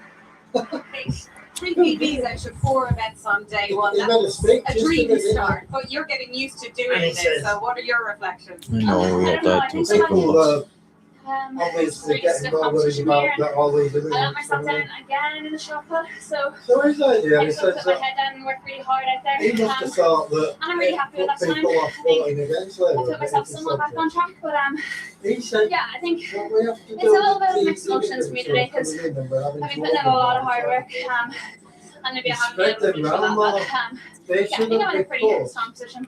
in the Close to day one and areas I'll come back tomorrow. So what was happening in the shot so put then? now, Oh, to the I just, places I where think to be people honest, get money. after Glasgow, I You know, like I these probably small lost a bit of villages confidence in that myself, have even though money. it's silly. Like, I know I'm a 14-year thrower. I know I can That throw went down 15 one meters. day, said that. But I'm just not really trusting my All these positions, money I think. people all And like went there. yeah, it's something that we'll have to reevaluate There's a village because somewhere. a lot of the girls have pushed on.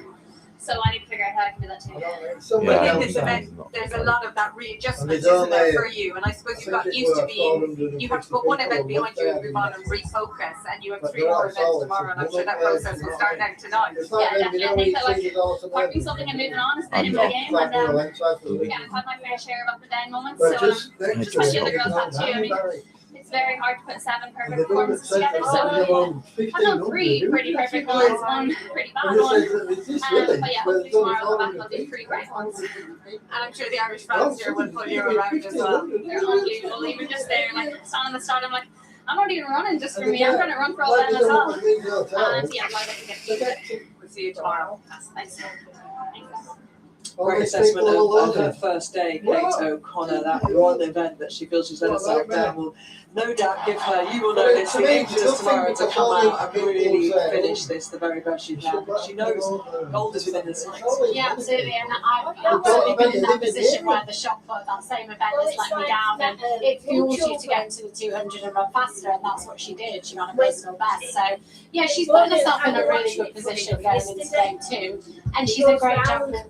got a solid 800 metres, so she's in a fantastic position at the moment. This is not a Katarina Johnson-Thompson. You were saying how do you want the Is it?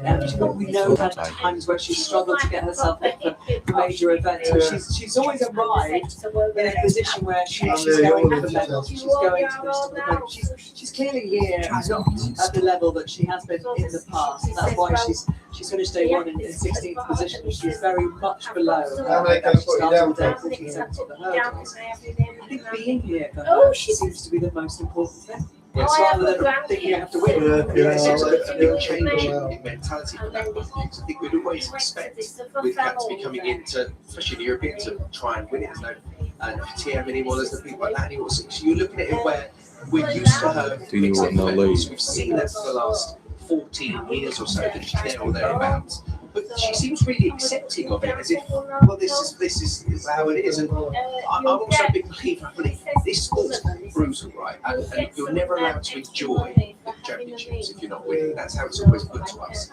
So you never have those moments where you can go out in front of a home crowd and actually just enjoy doing sport. And I feel like that's what she's doing. It's not about her coming here to try and win it. She's qualified. She knows her right to be here, but she's enjoying it rather than stressing herself for medals. That's a big change, and age has to play a big part in that. Yeah, I think she's at the stage where actually there's probably going to be very few times that she comes out and she's feeling great, so she has no niggles and has no injuries. So you have to make that decision. Do I just go out and compete anyway? Or do I step back and potentially miss a load of championships because I'm not feeling 100%? So they are tough decisions. I'm not sure you can ever really enjoy a heptathlon though. It's so stressful. She knows. I feel like as well, although this probably would be probably our last European championships in reality. I mean, I know she's managed to go to LA and have Euros, but it is a lovely way to finish out on a European in your home country. It's a bit of a wave to the crowd, as that's what this will be now. She's not going to be in contention for medals. So this is a chance for her going into day two to, as you say, not enjoy, but sort of enjoy and just soak it all in. Because when you're retired, they're the moments you miss. It's walking out in front of a home crowd and absorbing all of that praise. And they are all delighted, of course, to see her. But I tell you what, they're all anticipating, and that is, as we all are, what could be one of the great 800-meter finals. Not just in European championships, but in any championship, because three of the very best, including, of course, the Olympic champion, Keely Hodgkinson, going in this week. I have no idea how this one is going to balance. It's going to be run in a way that maybe Keely's ever run an 800-meter race before, or run an 800-meter race. So you do not want to miss that. However, the high jump is coming to its conclusion, so Steve Backley will take us through that. Yeah, disappointing news for Kamani Jack and John Clark Khan, the two Brits in 4th and 5th. That's done. The three medalists are decided. But what order? Ole Dorachuk, 2 meters 30, and his dominance continues at this new height. The first man to be successful and stayed right at the top of that leaderboard, unthreatened as we stand. And by what we've seen so far, I cannot see it going any other way. My disappointment as we see scenes of Matteo Scioli, the 20-year-old Italian, clutching that left hamstring. He's retired from the competition and has had a foul at that 2:30. We just see Dorachuk go over. So that just has Tamberi an opportunity. 2 meters 30, no way. He has, you know. Tamberi is unbelievable. That is just champion mindset. There is no evidence to suggest that he was capable of that from what he's done so far this year. He was off the pace of the Italian Championships, off the pace of Monaco, nowhere near. Put him in the Championships, and it's like a different person. 2 meters 30, matches Dorachuk, but stays in second place because it's the second time clearance. So Scioli pushed down a notch to third, does go away with a medal. Coach going bonkers. Because he's just seen his man Tamberi, the great showman. He's had the audience, spectators here in the Alexander Stadium in the palm of his hand. 2:32 then to put the pressure back on to Tamberi. First attempt for the tall Ukrainian. And the first Over that, wasn't of his evening. Look at Tamberi striding out to the back of the runway, knowing that there's an opportunity for him to take gold. Mighty go clear of this new height of 2:32. I did. Thank you, Dan. Really stayed, didn't it?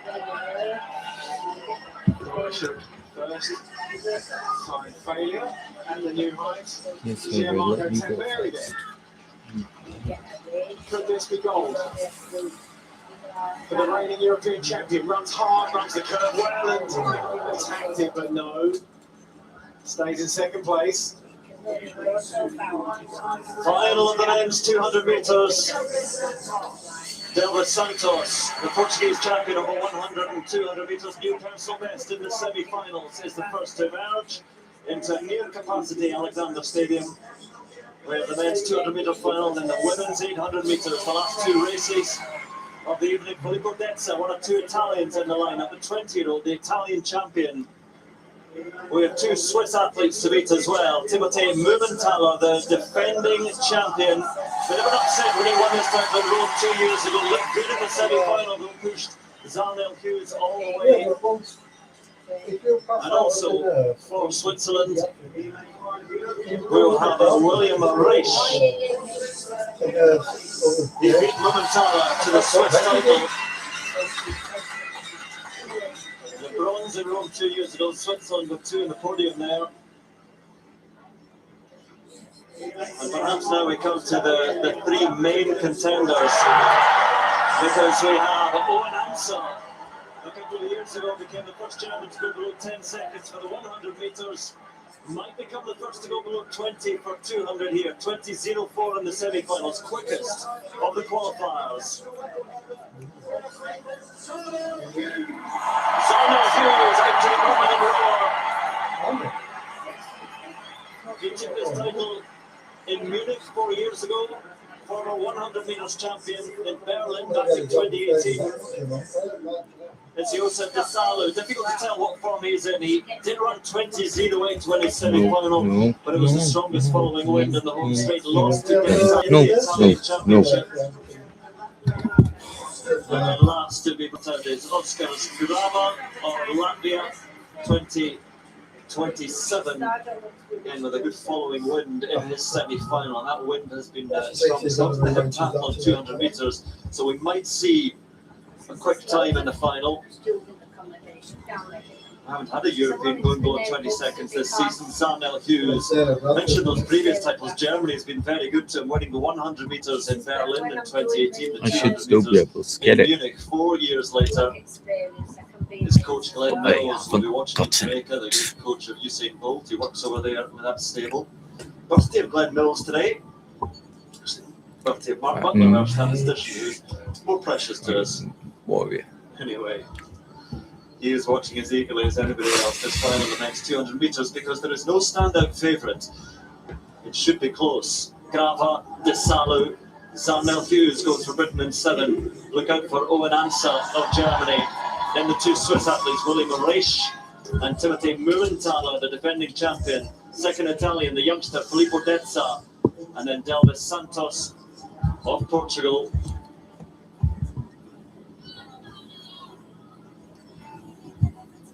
Wonderful to have a near full stadium for these finals at the end of this evening. Slightly cooler, slightly breezier. That's true. Certainly home hopes again for a medal, and indeed perhaps a goal for Zarnel Hughes. Owen Amsa though just inside Zarnel Hughes, fastest in the semi-finals.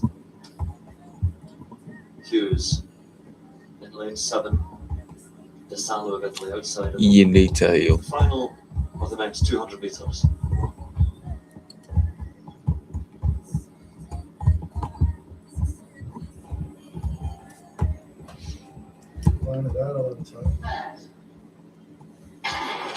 There's still in the silence before the roar as Darnell Hughes gets right outside, though very quickly for Germany in a moment. While Darnell Hughes starts to make his move, but it's Mumenthaler of Switzerland on the inside. And Darnell Hughes, the top of the claws his way around the bound. Right. But here comes Ansa. One into the good friend. Ansa takes it. 19.95. Darnell Hughes for the silver. Roy said, look out for Owen Ansa. He took bronze in the 100 metres. Behind two Britons, he gets his revenge here in the 200, beating Darnell Hughes to the title. And all the British roars in the stadium fall away because it's Germany's gold, Owen Ansa, and no one else could match him. Below 20 seconds, the first European to do it this season. There's a hush around the stadium. They're expecting Darnell Hughes, hoping, expecting that he could take gold, but Ansa really took it away from him on the home straight. If you remember from yesterday's semi-finals, Ansa had a very controlled bend and came around the home straight, looking very strong indeed, and he's repeated that performance today, Andrew. Didn't want to be as sharp as the bend, but what it was nice and controlled, and he used every element of his abilities. He's tall, he's rangy, so he didn't press, lose too much energy, and coming down the home straight, once he was even with people, you could see that he just was the man who just relaxed and eased his way. 19.95, great performance for his first time under 20 seconds. We knew it was Ansa for the gold and Darnell Hughes for the silver. We still don't know who the bronze medal will go to. Photo finish. Grava and Mumenthaler and Desalu waiting. Owen Ansa though. Germany's gold, 19.95. Again, these aren't blistering times, but that following win there. Desalu and Mumenthaler exactly the same time, 2026. They're sharing the, well, Desalu gets the bronze medal, Mumenthaler, the defending champion, because coming down to thousandths of a second must be exactly the same, so sharing the bronze medal. Mumenthaler looks as if he doesn't quite know, but Darnell Hughes won the silver, Owen Ansa the gold, and Darnell Hughes smiles, but he knows that that one at his best, that's his title, but Ansa, there's no really arguing with Ansa as the victor. Good down the race, there's no doubt. He had a solid bend that we know he's capable of running, and it's just the fact that this moment to Dan Ansa was just stronger than the last part of the race. Looking at the result there, 20.251 for both the Italian and the Swiss. So that's the reason why they tied the bronze medal, because it was identical down to the thousands. And they have so many cameras here, they would just scrutinize that. But here's our race. There we go. You can see Darnell looks very happy, but let's have a look on the screen. Inside, you can see our Ansa is powering away. He can be nice, long, strong, rangy, and Darnell's working hard to the tape. But look at the two who are going for that bronze medal. They're both struggling, they're straining, and boy, it was so tight. You know, look at his Darnell Hughes' reaction on the other monitor. They are smiling and jumping around, and I think that's because he recognises he's not been at his very best this season. So yes, at his best, the 200 metres in Europe is his title. But I think he'll be fairly satisfied with a silver medal. He knows he wasn't close to Ansa in the end. Yeah, you know, he hasn't gone under 20 seconds this year. I'm thinking that he was probably hoping he could do that after a good, solid semi-final yesterday. And we all were looking, thinking that semi looks like something under. If anyone hooks that wall, I but will be Germany's Ansa has just got all what it takes. Yeah, that's the only thing. Darnell Hughes was 20.05 in the semi-final, so he would have wanted to at least found that again. But he's happy with that silver medal. There we are, another medal for Darnell Hughes.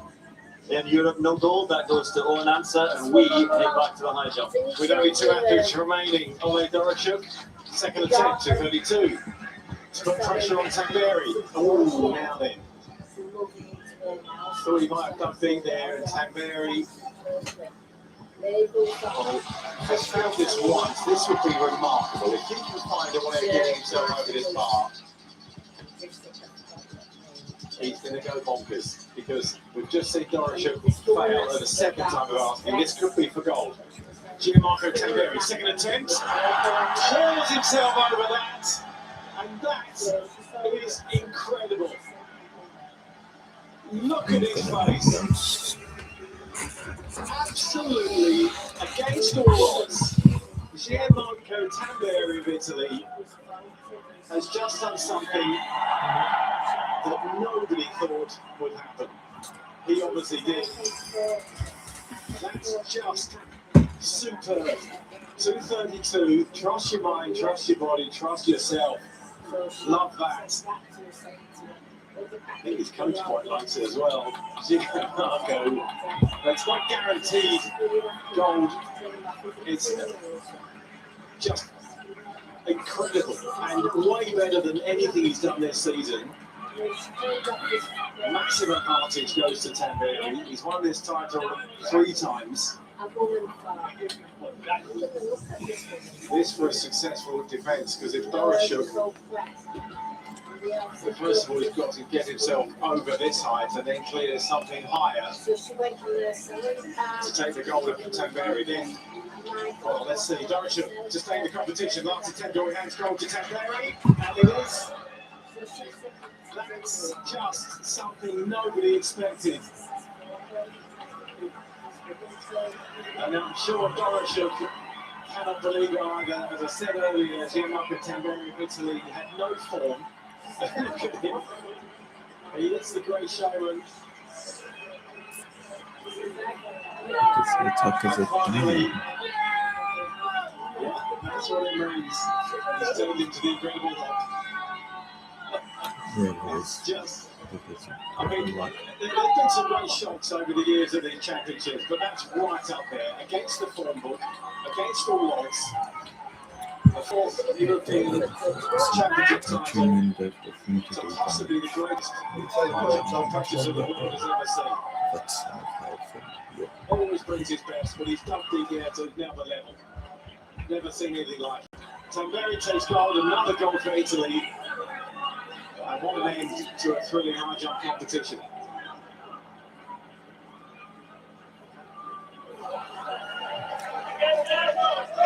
The celebrations, I'm sure, will go long into the night. Disappointment for Kimani Jack and Joe Clark Khan, Great Britain.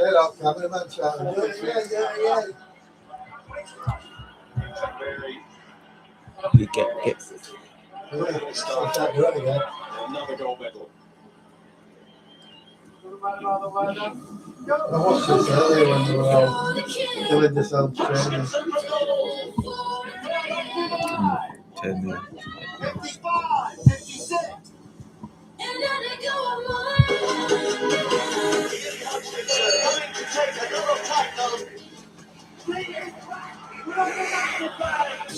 You train hard to make the racing easy. The world record one was the best one. We are 10 minutes away. Keely, Audrey and Femke in the women's 800 metre bar. I should say as well, Gemma Reekie of Great Britain going in that as well. Was looking good in those semi-finals.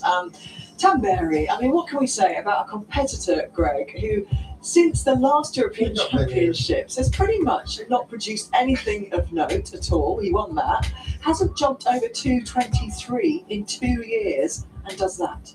He is one of the most likeable humans as well. And he's such a good talent. He's had so many issues and problems and injuries. If you remember when he jumped with his cast and he had that after having such a major injury. Everything about him is just classy. He's just a good person with so much talent. We remember the battle at the Olympics with Barshim, where they then shared that gold medal. Again, one of the best moments probably in Olympic athletics history. And he's just at the centre of it at all times. And to come back after that amount of injury, the amount of issues and everything else, and become a European champion, jumping back as well. It's about 500 dealers and it's like 10 It's a bit like the Inga Brixton situation that we saw a couple of days ago. And Dorashuk jumped 2:33 this year, world individual champion. I know, and do you know what? It's fantastic. Things like this are what makes sport. I think Tamberi just has all the emotion. You see everything that he's thinking. He's got, the flips on the mat. He's got, motivational messages written on his arm. He's just such a great character for the sport. And of course, we should just have a mention for Zarnel Hughes, silver medal in that 200 metre final, and Germany taking the gold. And Zarnel not really hitting the heights in this championship that we know he can. Yeah, and he's had some struggles. He's not been in the best form. We've seen him running a lot quicker in previous seasons, but for him, this is a fantastic performance. He was delighted. You can see the big smile on his face. He's come away with another championship medal, and it's about legacy now at this stage of his career. Yeah, it's an interesting one, isn't it, when you think back to the semi-final, when he's running 20.05, slowing down, looking across at the Swiss athlete, there's a little bit of eyeballing as they cross the line, and they kept staring each other down. So I thought coming into this, with a good wind, which they did have a plus 2.5, he'd go faster, but he's happy with it, and that's the most important thing. He's come out the back end of it, he's smiling, he's won Great Britain another medal, and that's a brilliant performance. Look at all the selfies as well. That is what we want to see, interaction with the youngsters, getting involved, keeping people excited about this sport. So good on you, Zana, well done, mate. And of course, this championship for him, you know, he's won it over a decade. He's been Great Britain. So those fans absolutely love him, though. What he has achieved, and speaking of achievement, we are getting very close to the end of the discus final. Steve Batley. Yeah, not a lot of change since that very first throw that we saw from Jorinda van Klinken. Suggested it may be too much for the rest of Europe to contest with, and well, that proves to have been the case. So Van Dalen, fourth, unless you can improve in this last throw. That's better, is it? Looks like a good flight, and not quite up alongside that bronze medal line. You can see there Vanessa Kanga, that belongs to the Swede, 64-61. Jumps off that. So that's of the competition. Do you know what? It's not a lot wrong with that. It's just slightly faster movement than all of us. Snap to it. No improvement in the final round for Van Dalen. Yeah, but he said there were no wrong with it, except it was slightly this time for someone else, not sure. So we know Emelius, Kanga, Kraft, and Van Klinken. And they'll all have one more effort each to see if there's a re-rank. Kanga will go first, then Kraft, who sits in silver, and Van Klinken will have a chance to respond and react to whatever happens should she need to. I suggested earlier.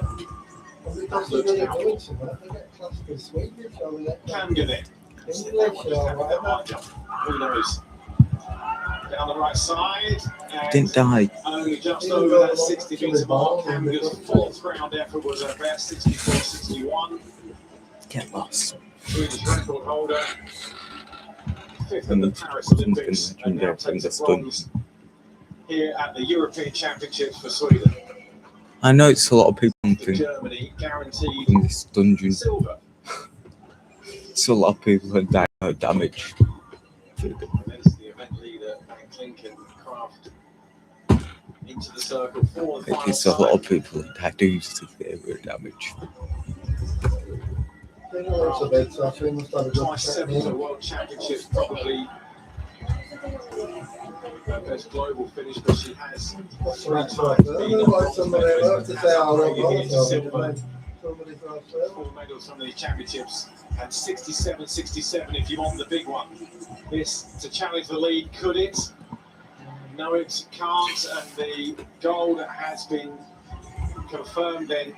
Shanice Kraft, appreciative of the support, no improvement in their last round, 65-72, her best of the evening. I may never eventually go, so she clutched the world record on her. But no points for that, Yeah, just but over your half best of them throw. he was- It's all that matters. The one that counts, 65-72 enough for silver. And Jorinda van Klinken takes gold. Tears for Kanga of Sweden. She's delighted with the bronze.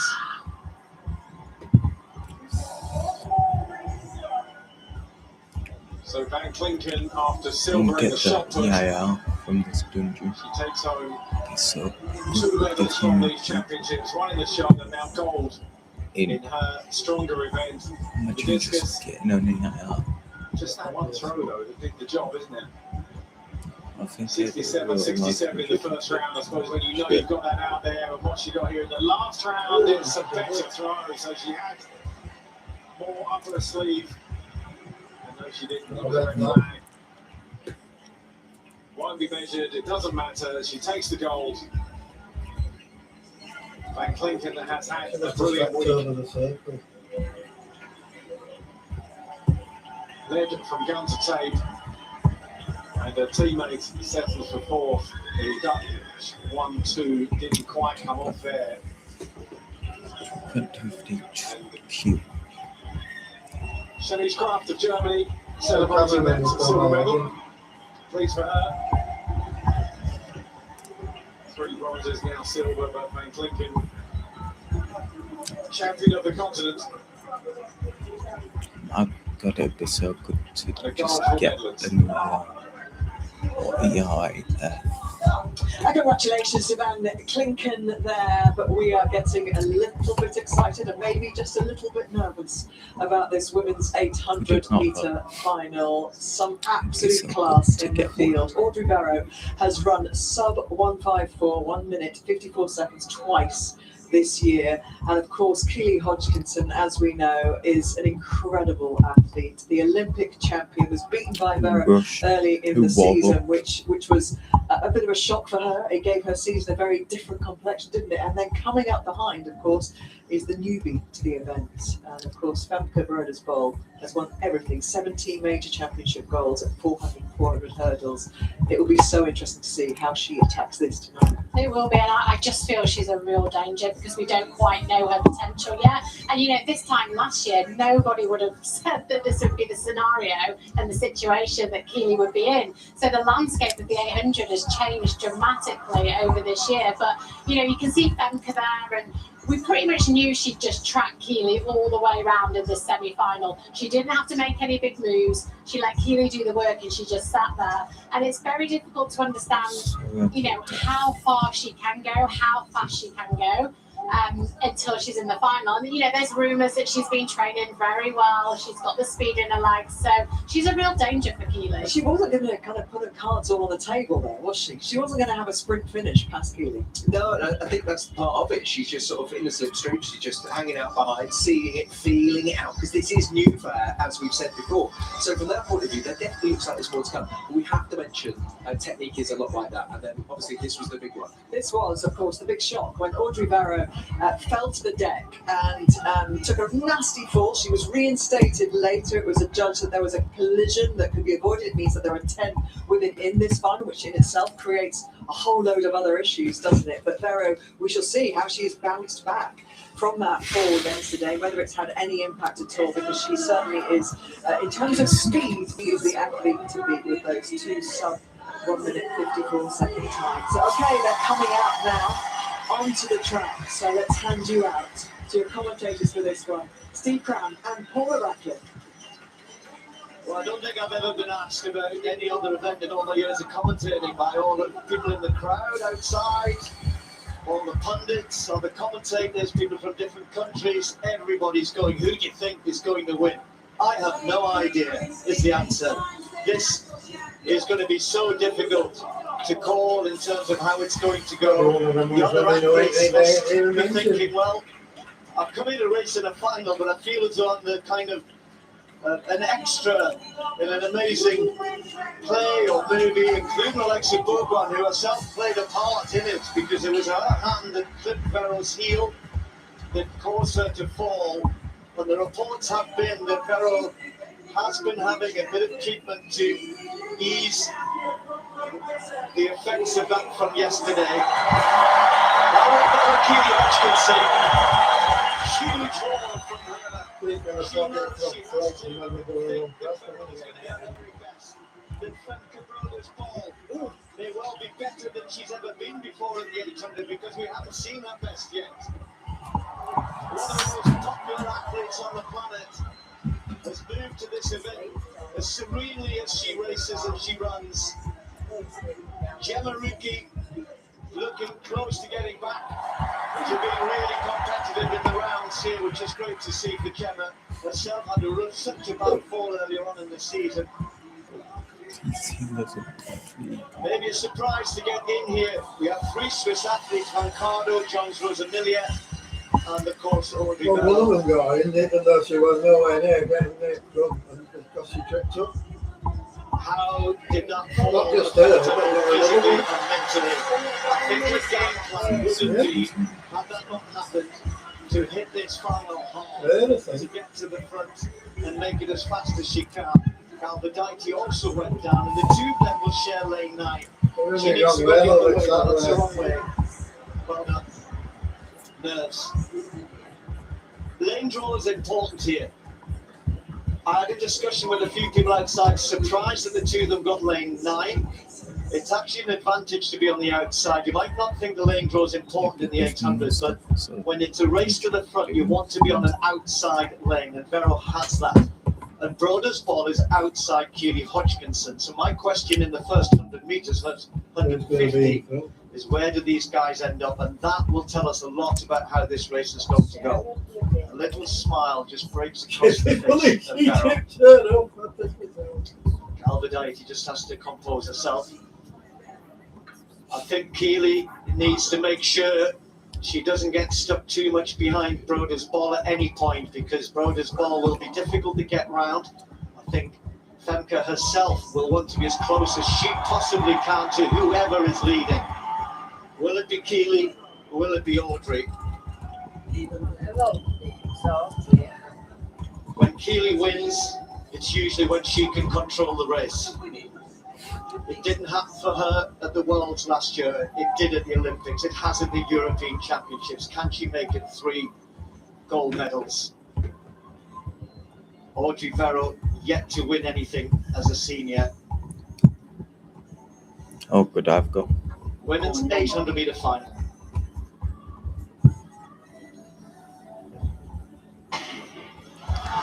Let's see who goes out hard. Keely's driving away.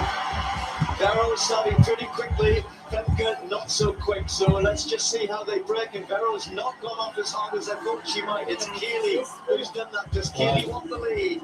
Femke is just letting the other two dictate this, and Vero will come across. No. Chemariki trying to get a good position, and it's going to be Keely, but it's not quick this. Vero isn't sure whether to go past her. 27 and bits through the first 200 metres. It's quick enough. Well, is that Keely? Keely's got the curve, and Keely's got the pace. They're all going And to finish Keely's it got in front of her. the best position here. Femke She has on the to try curve. and She might find it tricky to get out. wear their legs Vero's out. got this. It's not quick enough. I'm not going to let you dictate them off. Hopefully Keely intended for Vero to do that. She slowed up a little bit, just allowing that space and hoping that Vero would take that break. Now she needs to hang on. That's like now. It's quick, but we've seen them go quicker, and Keely will be enjoying this. Keely will be liking the pace being set by Vero. Chemariki hanging in there with the big 3. Femke Broder's ball on the curve, taking the short line. This is good for Keely. She didn't have to go around Femke.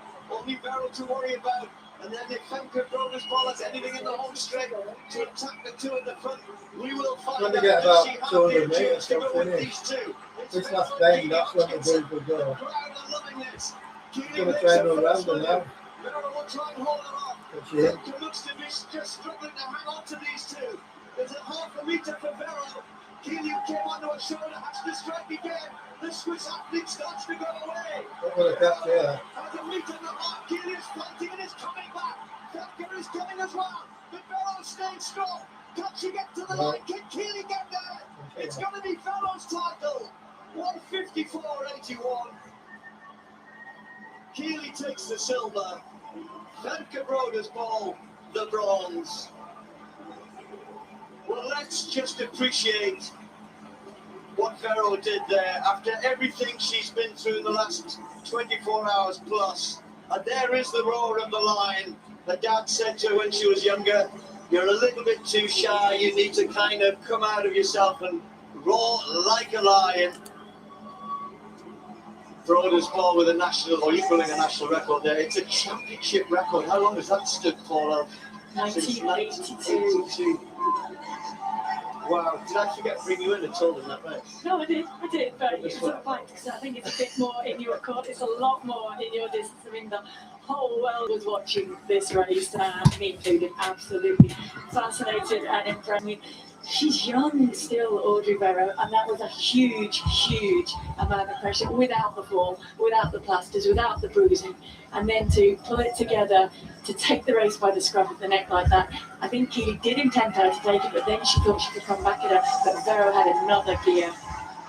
Yeah, Paul, I said, when Keely controls it, it's better. Vero knows that. Vero wrested control away from her pretty early. I just wonder whether Keely might have wanted to just respond. I mean, it's hard because you're running fast. They're running really fast paced, and we've ended up with a a 154 high clocking it. Keely's run a 155.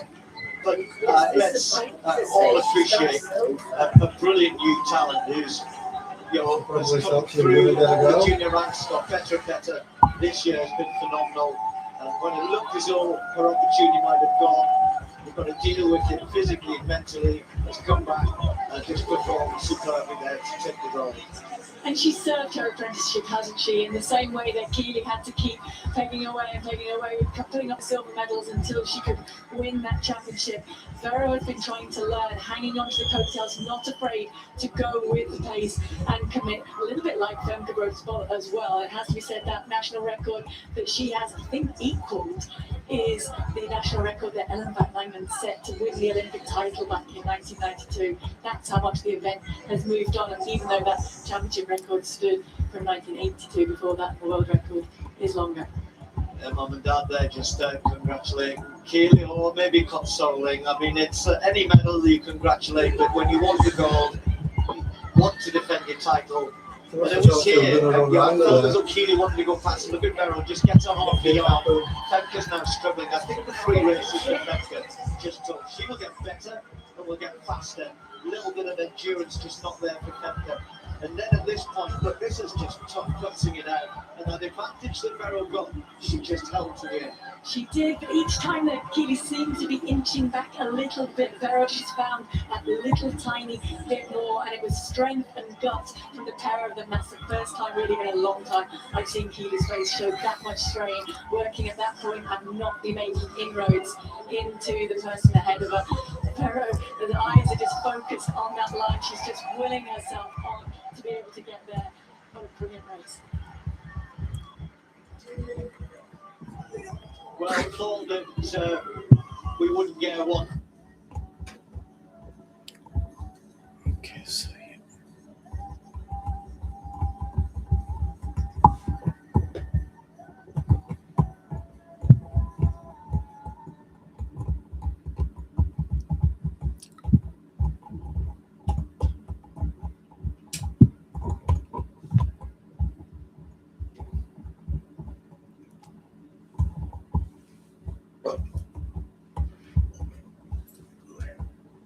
Oh, well.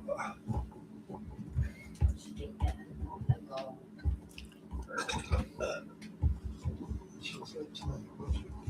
Yeah, put down on the next thing to go for a job.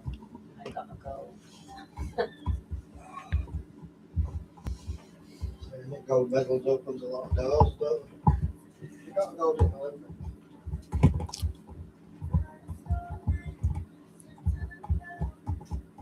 Go on, Sam. Wait. Go on. Go on, Sam. Go get away. Go on.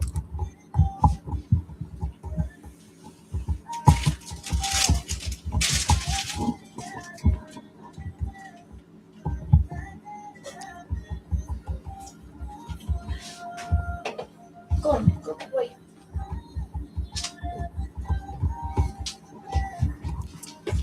Go get away.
He just do damage.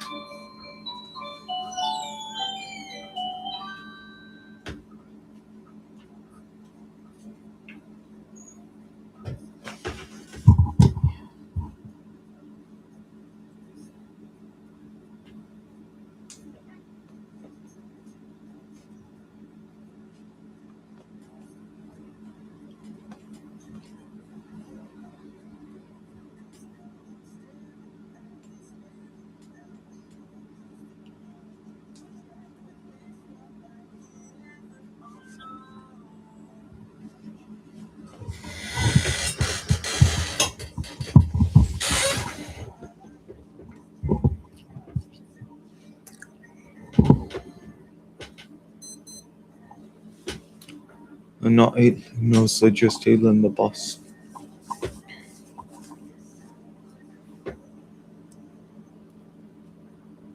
Oh, really sad.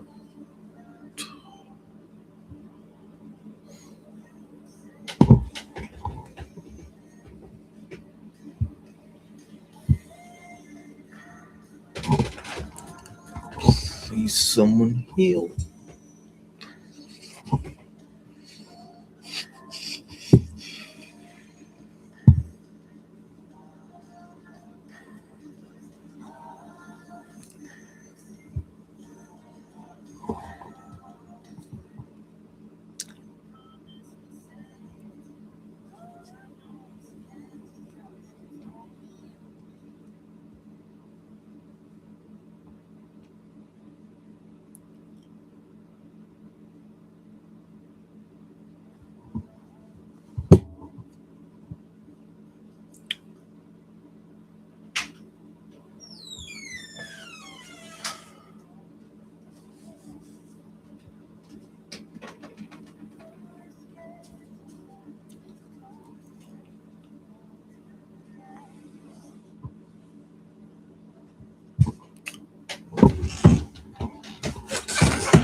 Alright, so go. SFM sure it's the end.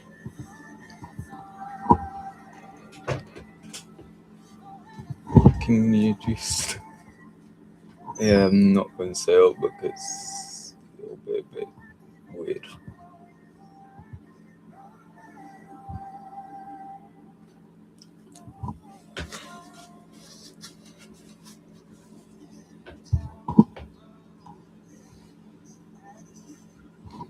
Okay, let me just leave because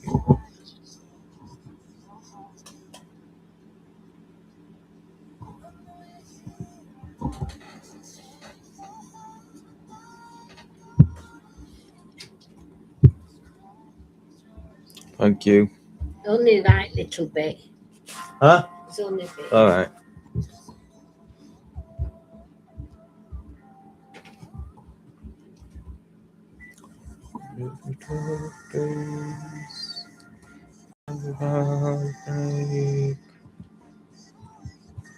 I'll put all of my, not that, but that, put this, I'll put almost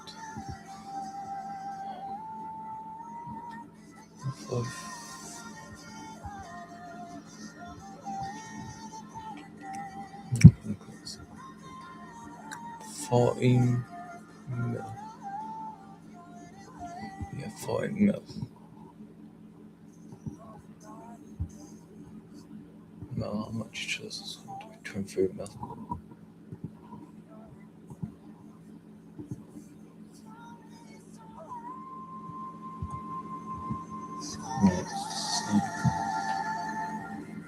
So here's something.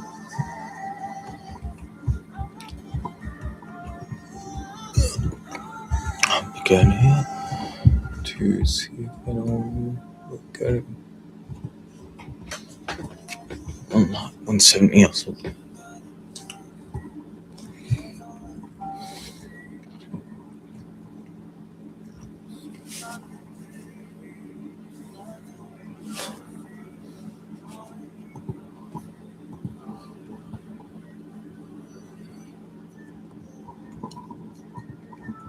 Alright, yep. I'll just do this.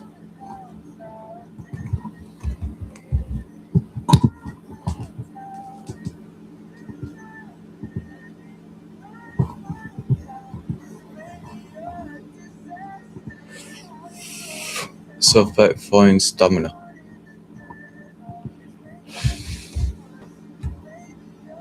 There we go. 35 in stamina and the rest in physical.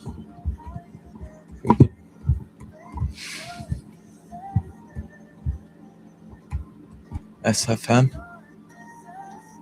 Are you sure? You sure you can?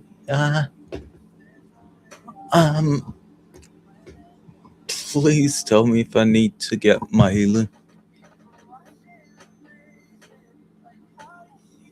Do I need to heal?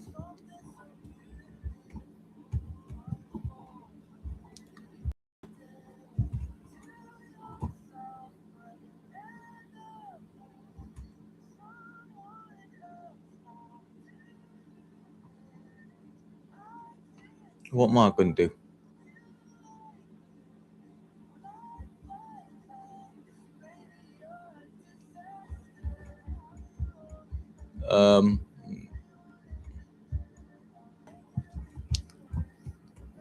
Yeah, I do nothing. Thank you.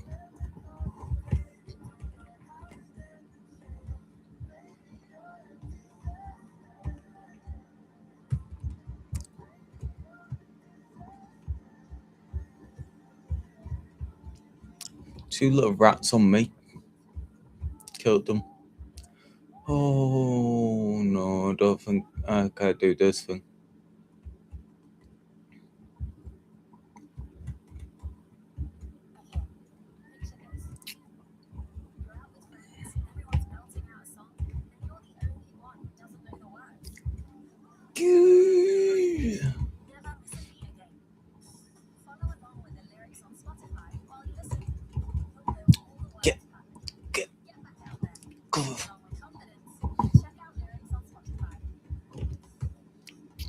Thank you.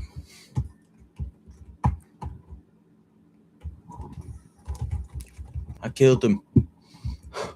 Just in time.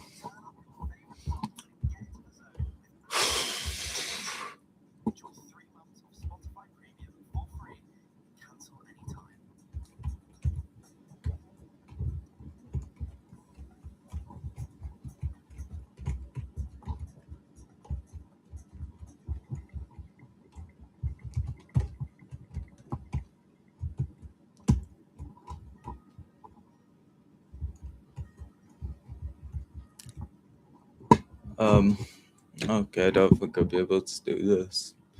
How come with you? So I don't die. I die. Me died. See. I'll help Flem.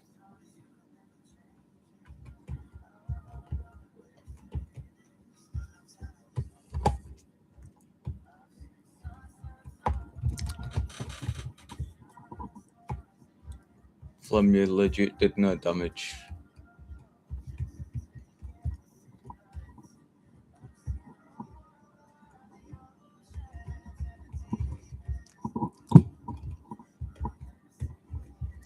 Flame, you've got to kill him, please. And do 100 trillion damage. I don't think I can do much. I might do more, but I don't know. I got him. Oh, Flem, what are you doing now? Okay. See, I might die.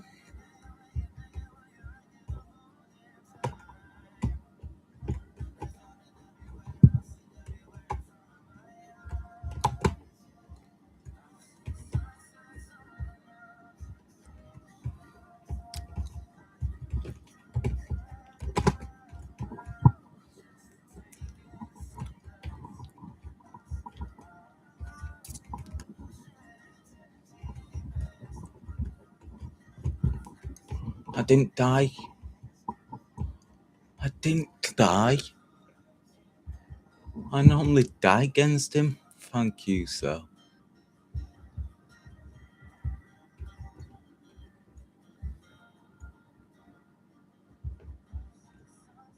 Killed. Oh, that.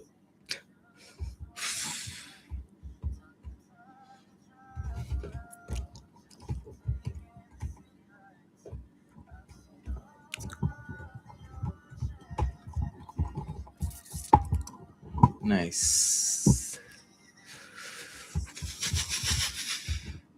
Beautiful. Let's see. Thank you. Whoever that was.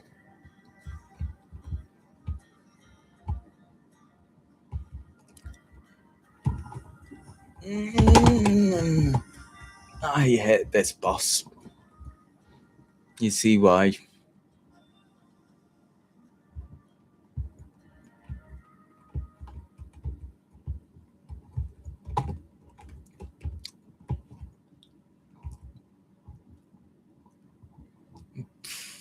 Pretty good at him. Get lost. Poop. Pooper scooper. Please do. Thank goodness. Nothing.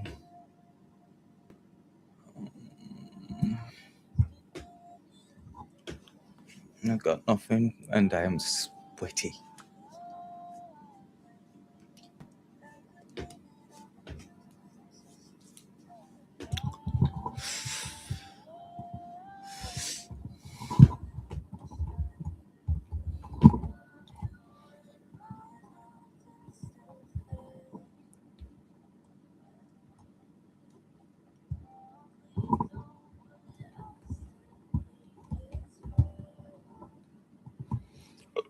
Oh.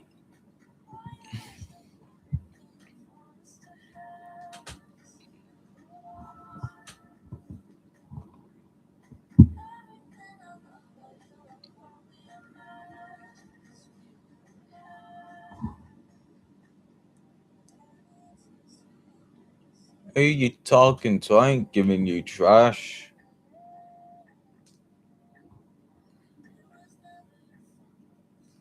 Mitsuki.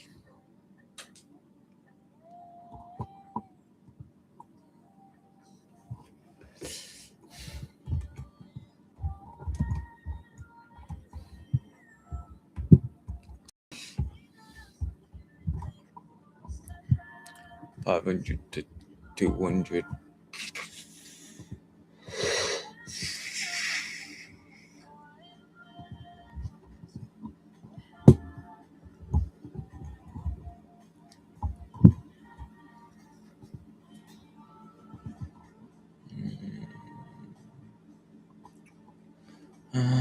Just upgrade that, see if it gets any better.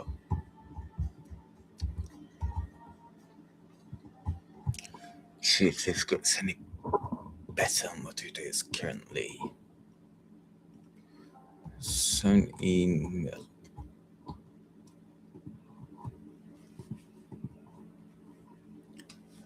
15 mil, so no, it's not good.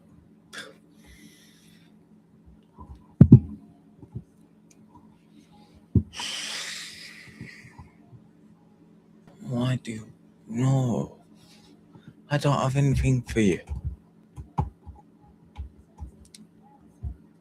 I think SFM.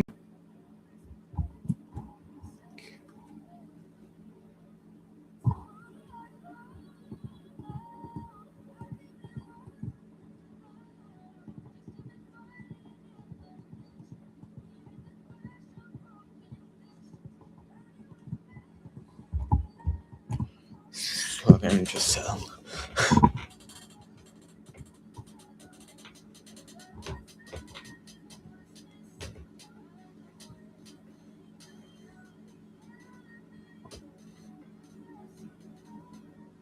That's 175 stuff. That's 175. That's 175 as well. I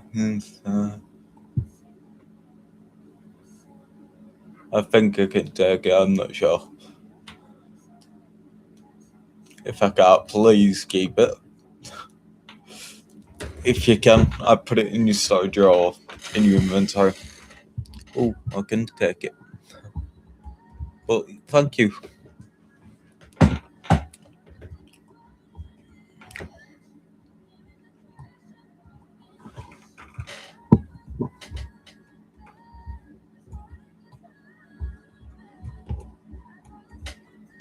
You love 180, not yes, you are.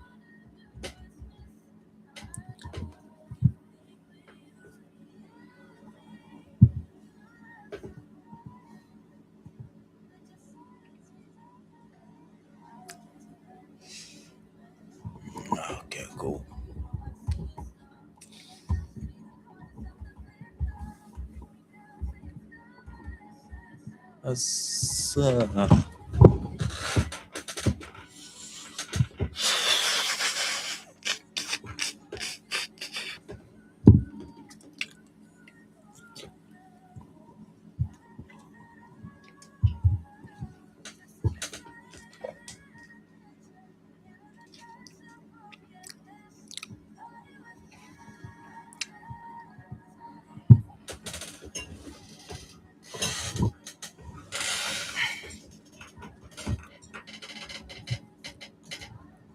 I'm gonna put that stuff in my storage right now because I don't want to get rid of it.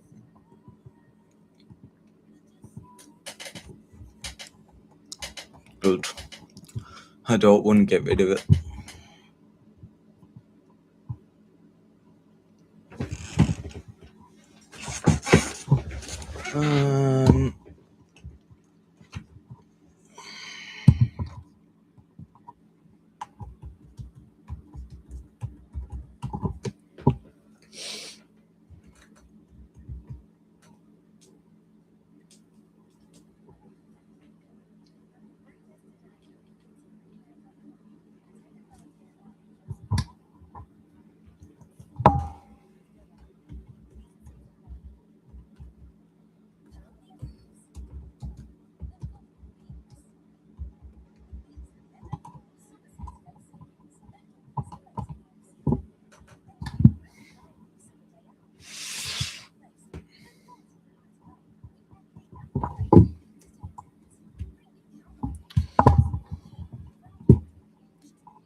You did just say 20 billion, so.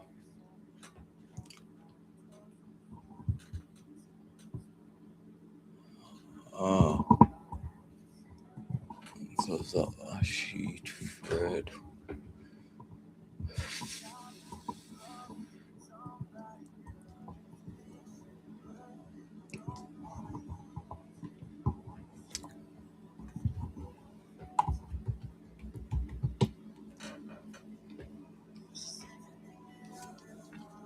Can you see now? Yeah. All right.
For you.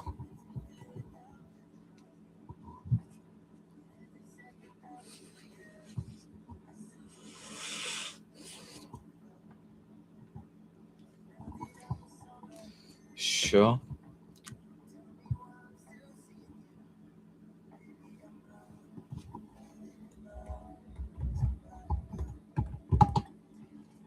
Right.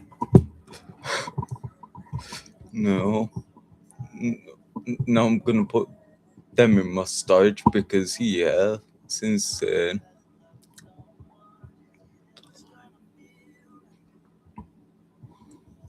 I'm gonna put it all in storage.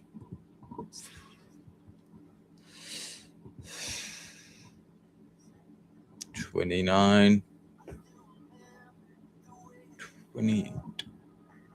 So that one's best. Oh, hello, sir.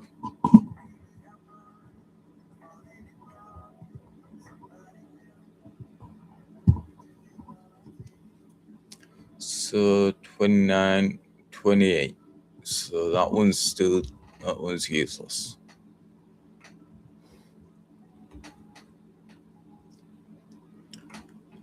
As you can see, I am keeping how good it's in my middle. Good.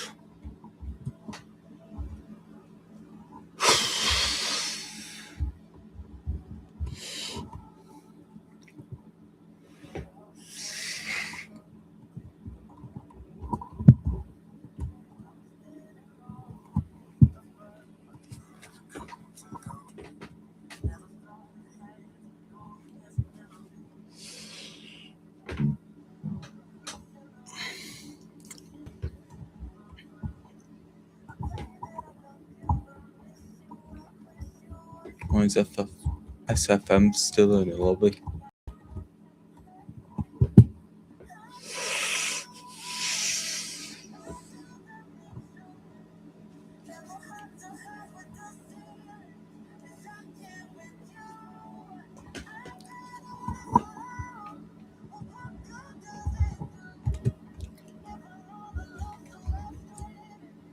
$135 trillion.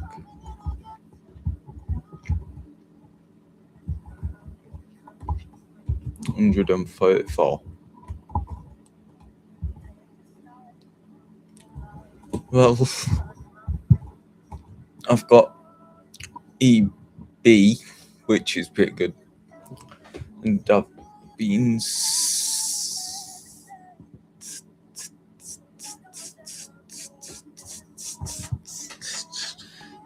I've legit been set up by my friend and someone random when I just joined this.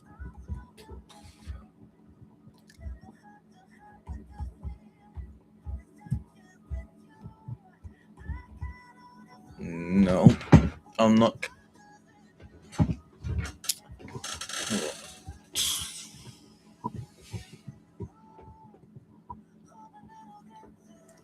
Yes.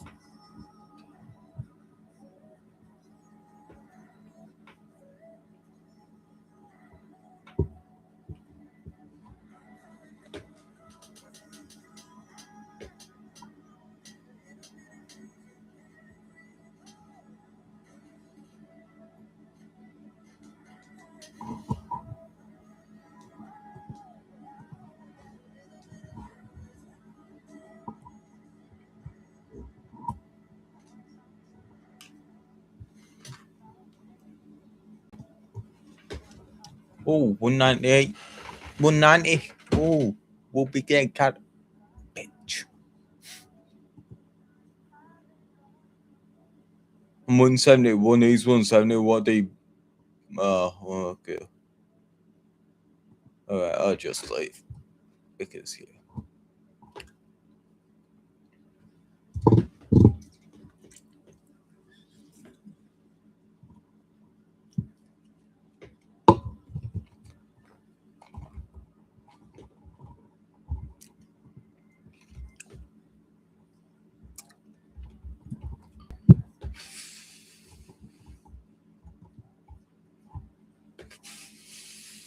Oh, could have gotten that.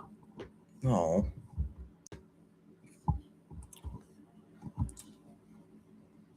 Is everything good? Yeah. Yep.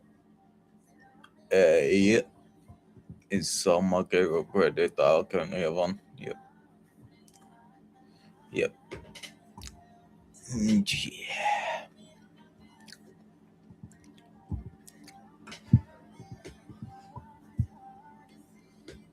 Why is that SFM still in her lobby?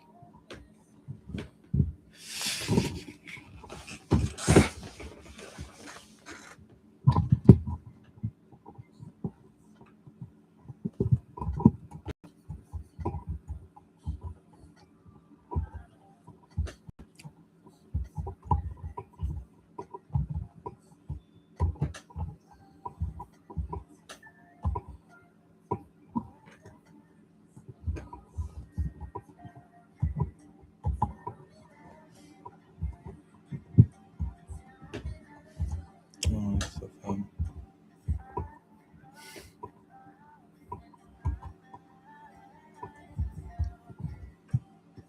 Very good.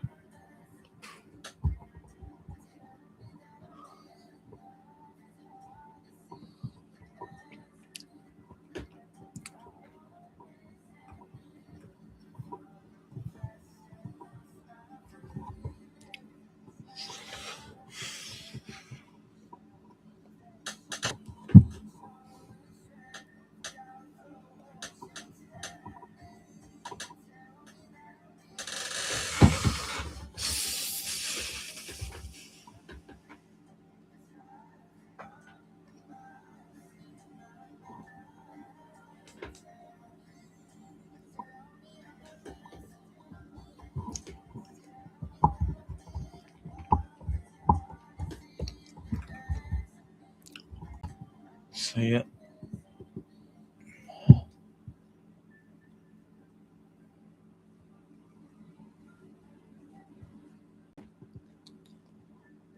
You know what? Sure, I'll do it. Just for Universal Oil, though. Surely, no, I don't need to do it for Universal.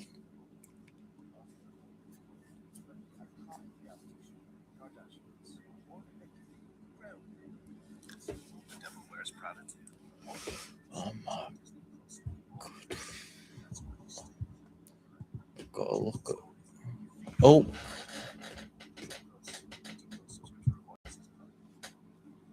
Okay.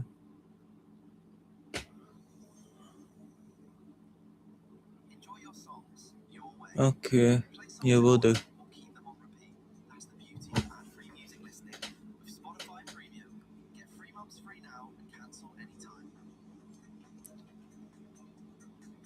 Whichever one you want.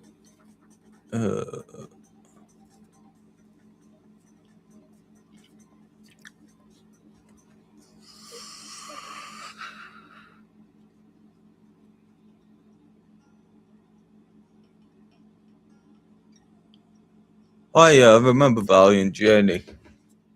Why? What level are you on it? Of course I remember Valiant Journey.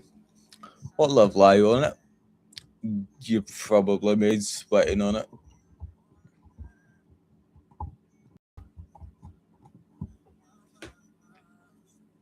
Jeez, I've been sweating a lot. Which probably means I'll be sleeping on the floor tonight, probably. Except it's 2-1. I do remember Valiant Journey. Why?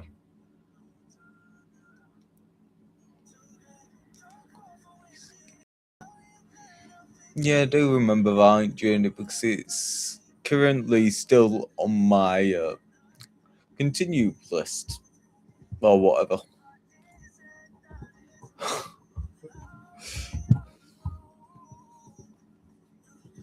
Choco whiskey.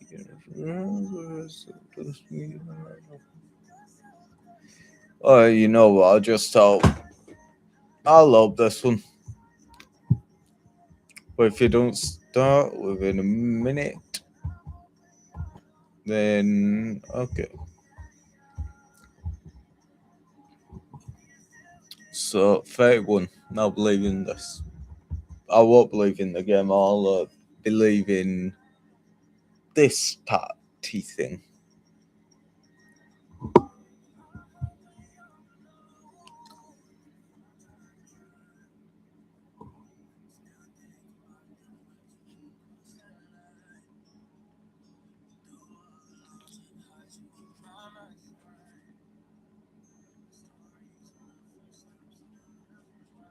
Okay.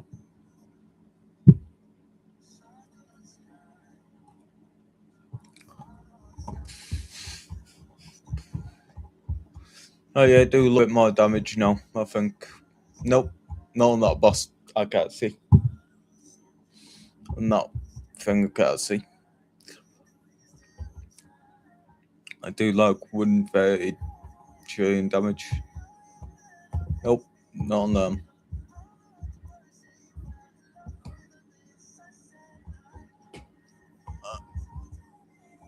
134.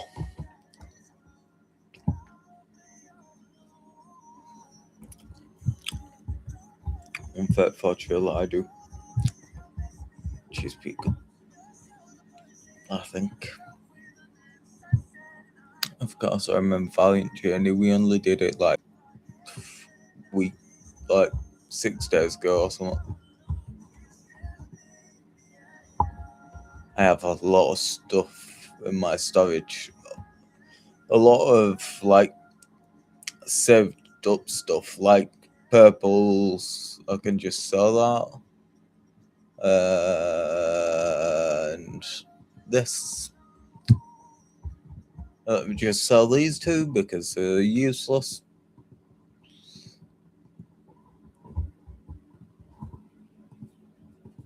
Nah, they know what selling thing else because it's all good. That's Lava King, Fungal Warrior. I'll get rid of that. Let's try it, and that's Lava King. Yeah, so everything below.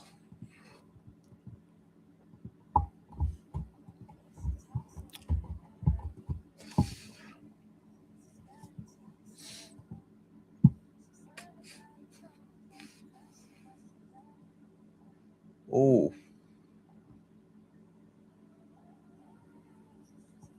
God damn it. Can't do it.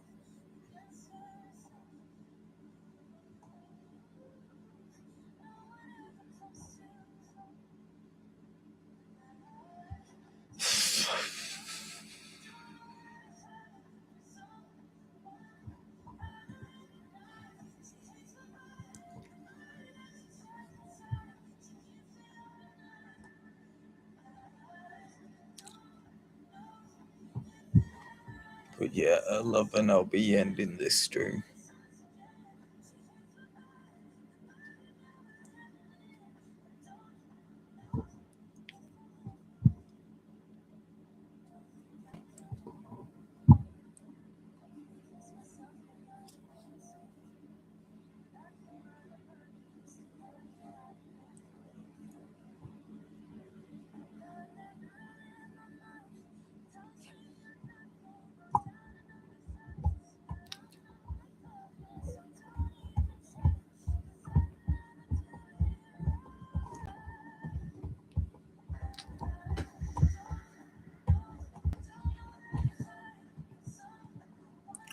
I should be able to clear up to level 30. I think I'm like level 12 currently on that boss fights.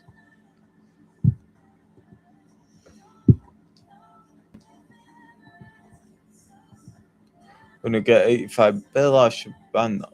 I will be buying that. Definitely. Because it's 100x. Yeah. Spring out. Oh, good, it started.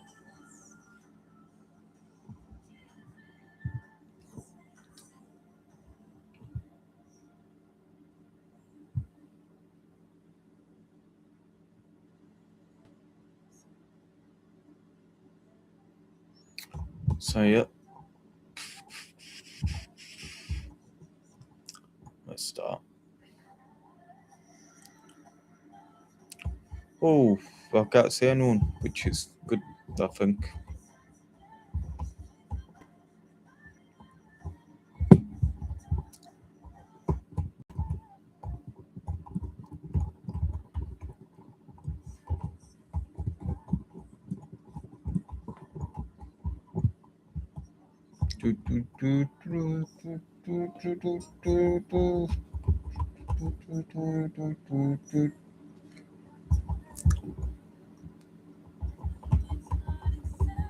Yes, okay, no worries.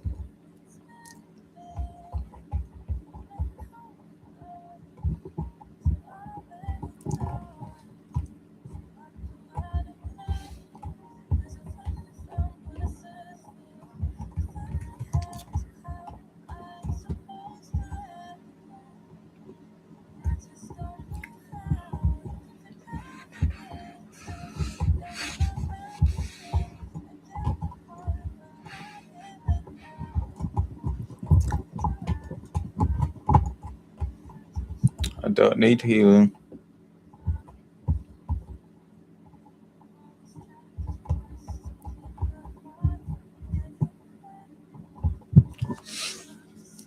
Oh my god, I've got an itchy nose.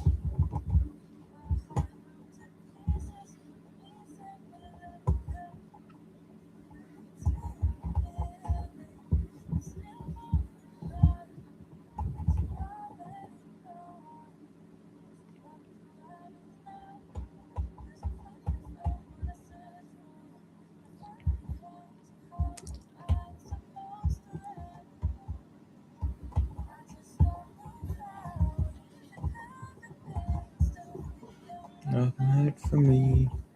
I would put it down. So that's what I do now.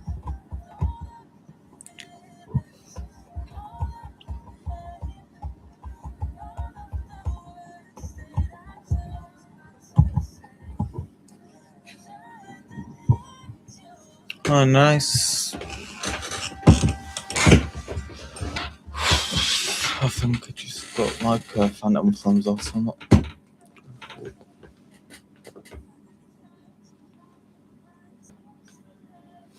I think so.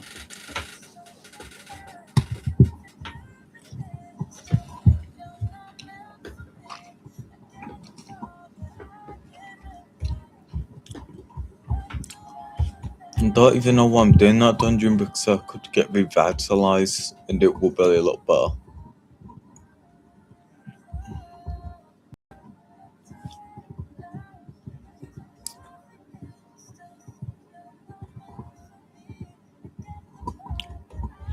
Let them.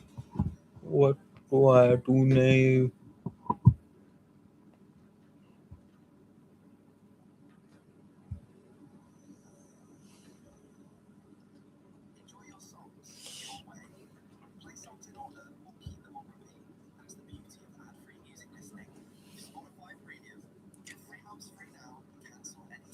God, it's so warm. It's so warm where I live.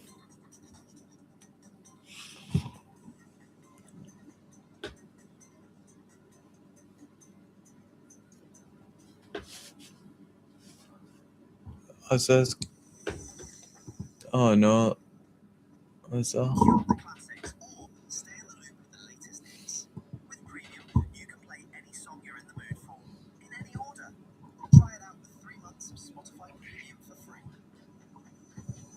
That's all I know.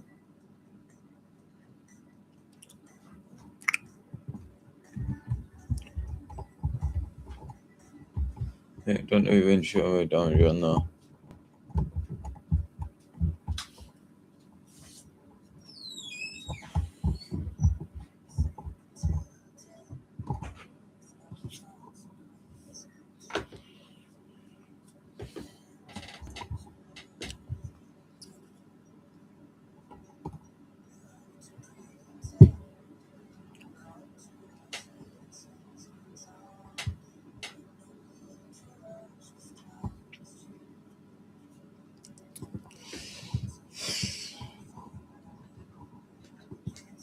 I did just try this out again.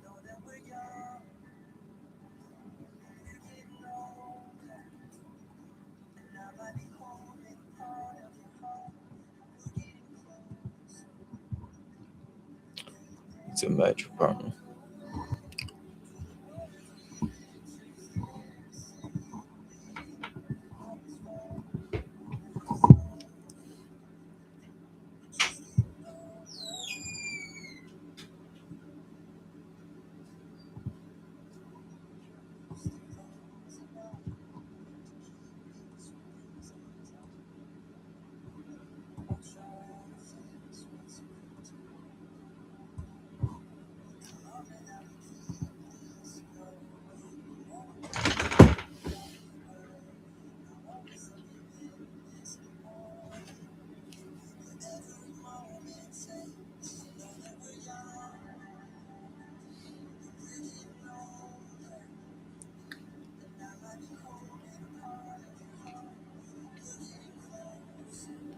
Stop believing in joining.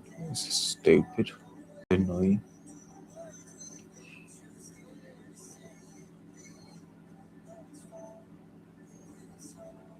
Everyone who's slower than 170, you've got to heal. I'm telling you that now. Because I'm fine journey, so. Okay, I don't think I can do it.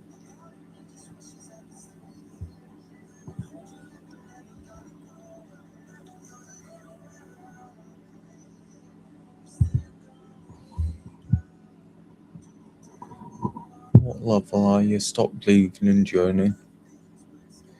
Being annoying.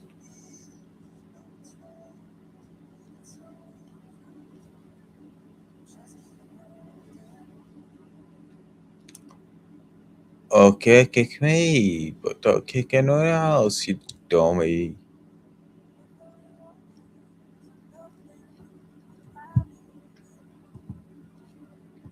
Nope.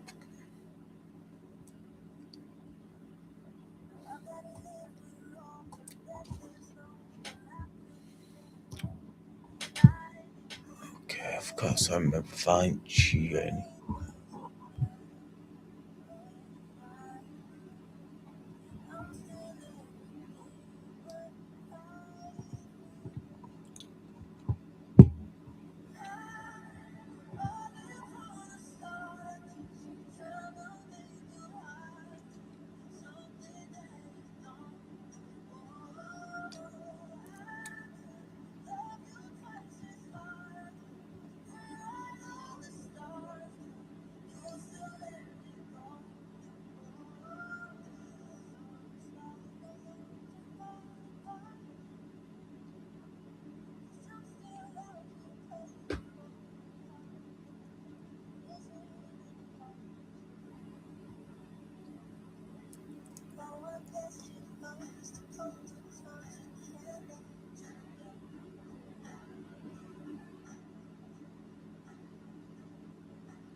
What, so you're legit taking money from people for a carry?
aquatic, no.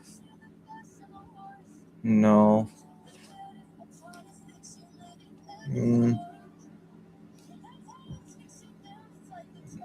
Yeah. No. No. No. No. Yes.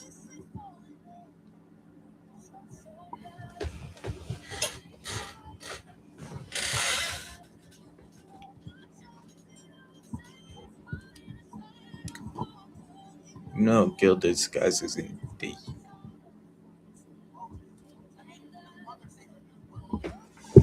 Nice, glitched through them off.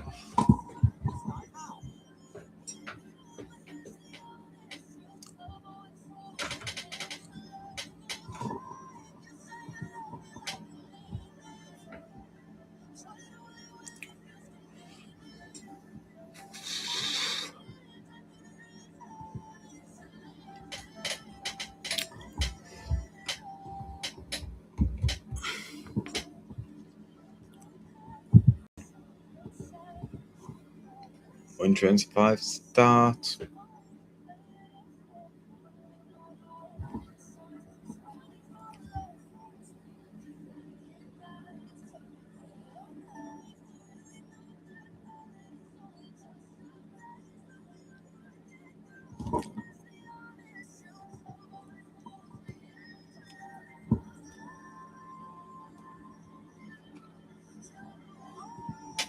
When 25 starts.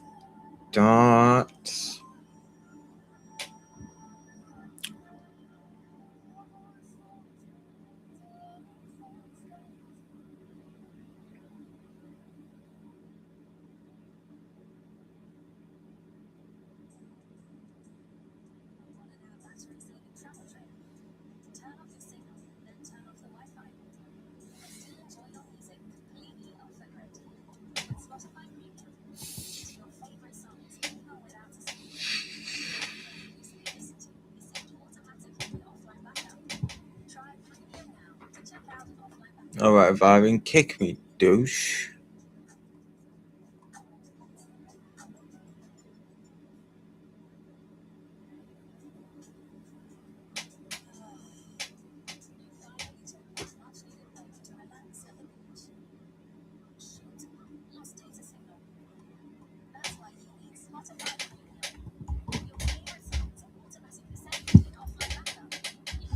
So yeah, 11 minutes.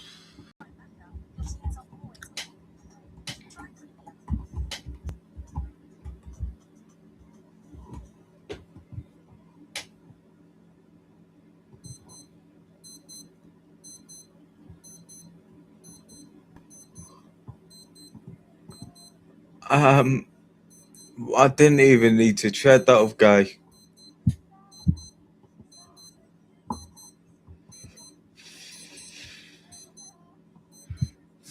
$32, $33, can get rid of that one. Yep. $32, $31. Okay, so I can just sell these three things because I already have about. I'm just gonna keep the last and sell it. Can sell it because yeah.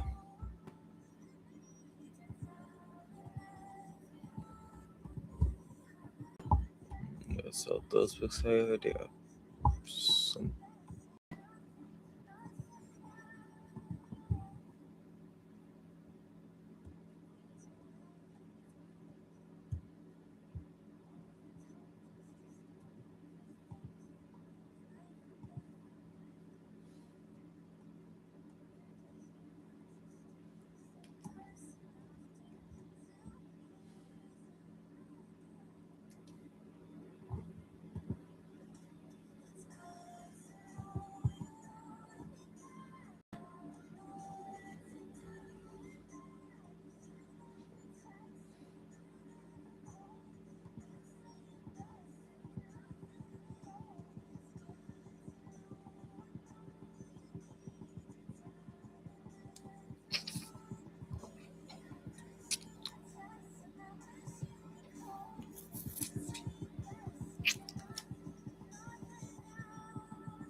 190.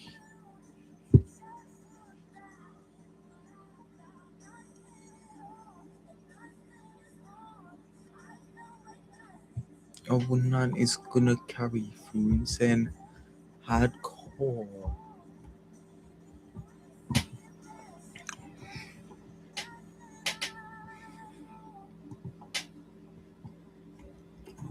$175. Oh, Viren, you've joined. Hello.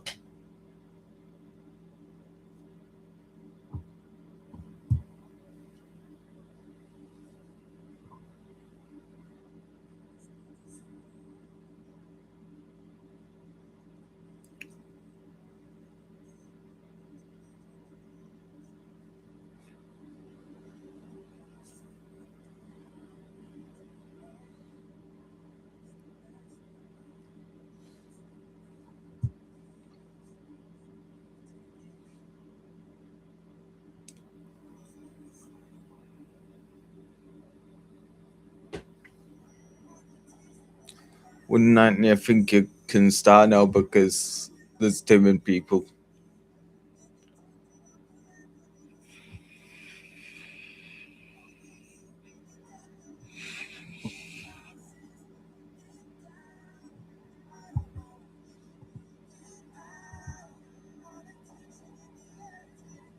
Okay, so it's kicking the like ones and ones.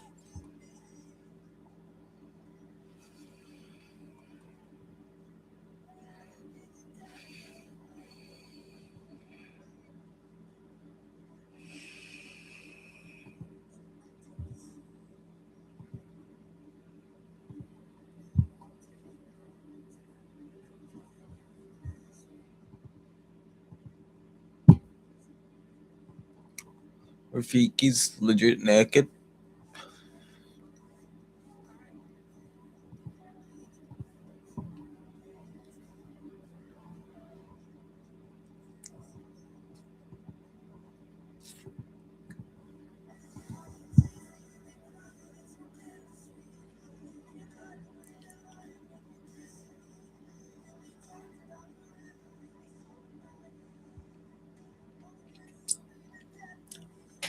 Six minutes in dial go.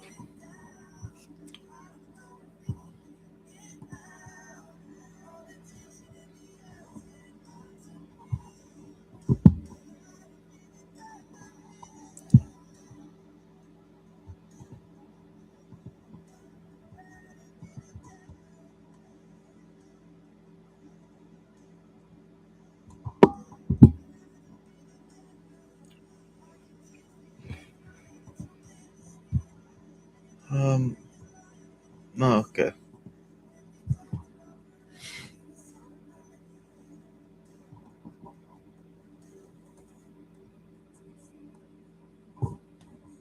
I guess I'll put on my.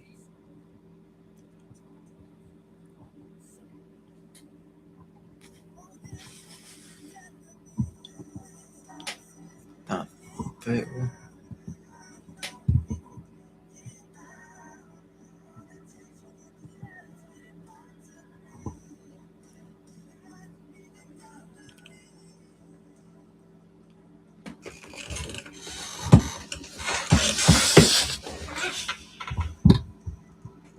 Yes.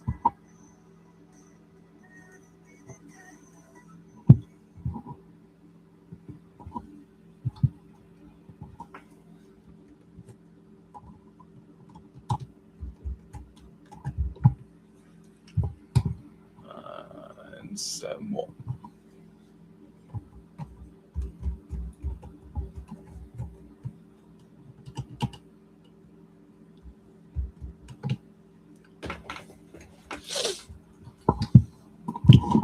I have this.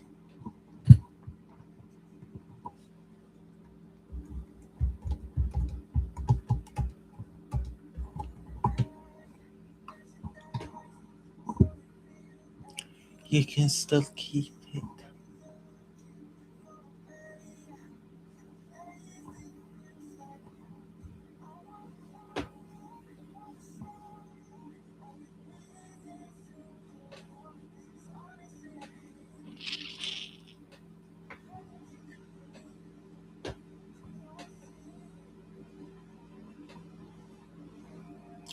can have it if you want.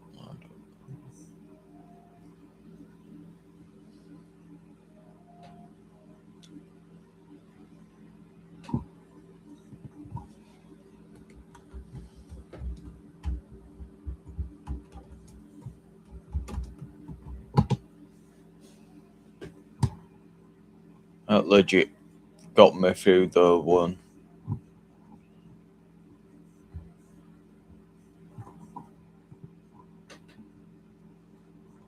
I can't.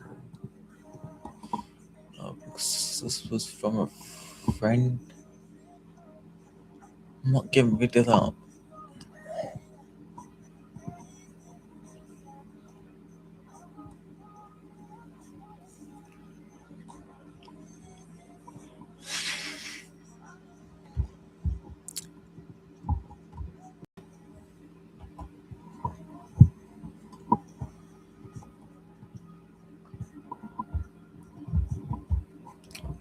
Pop it.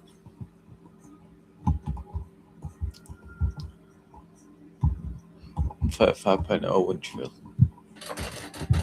Okay, 2 minutes and I'll be good.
Just a minute.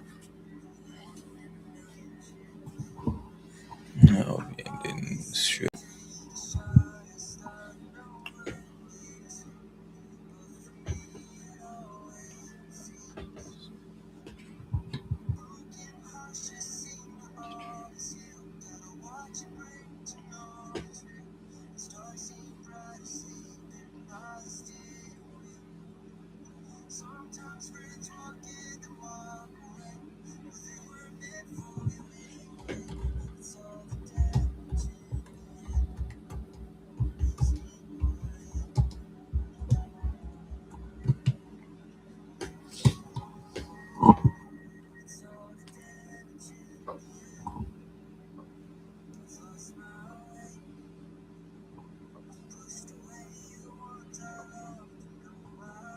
More coins? No, I don't think so. No. If it's 100 more coins, well, give me one.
Right, so yep, see you guys also a lot buzz, subscribe button and don't share to fellas. Oh, hi. What? Your Discord mod?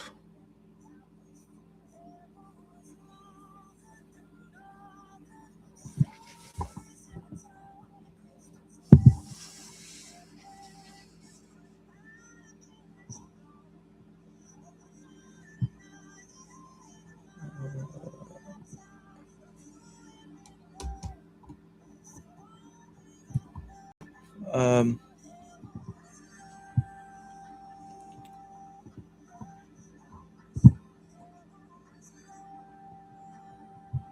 So.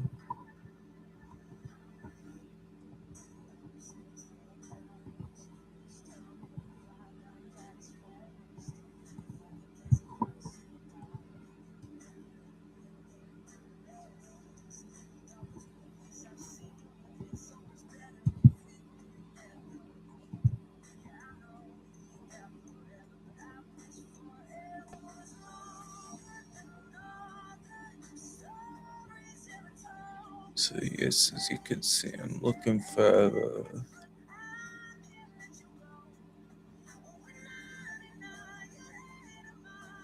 Okay, can't see.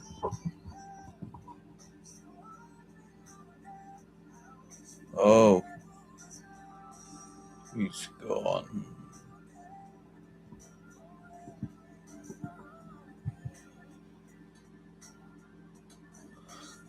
Oh.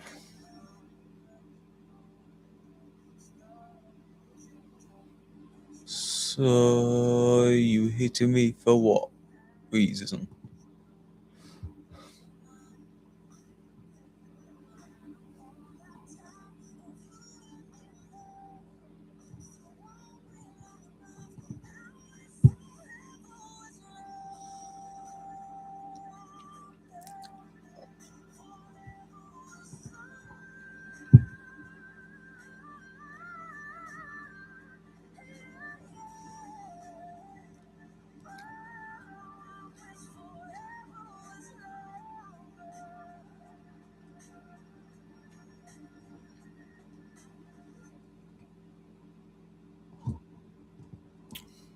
If you do see this, please do message me and tell me which one you are.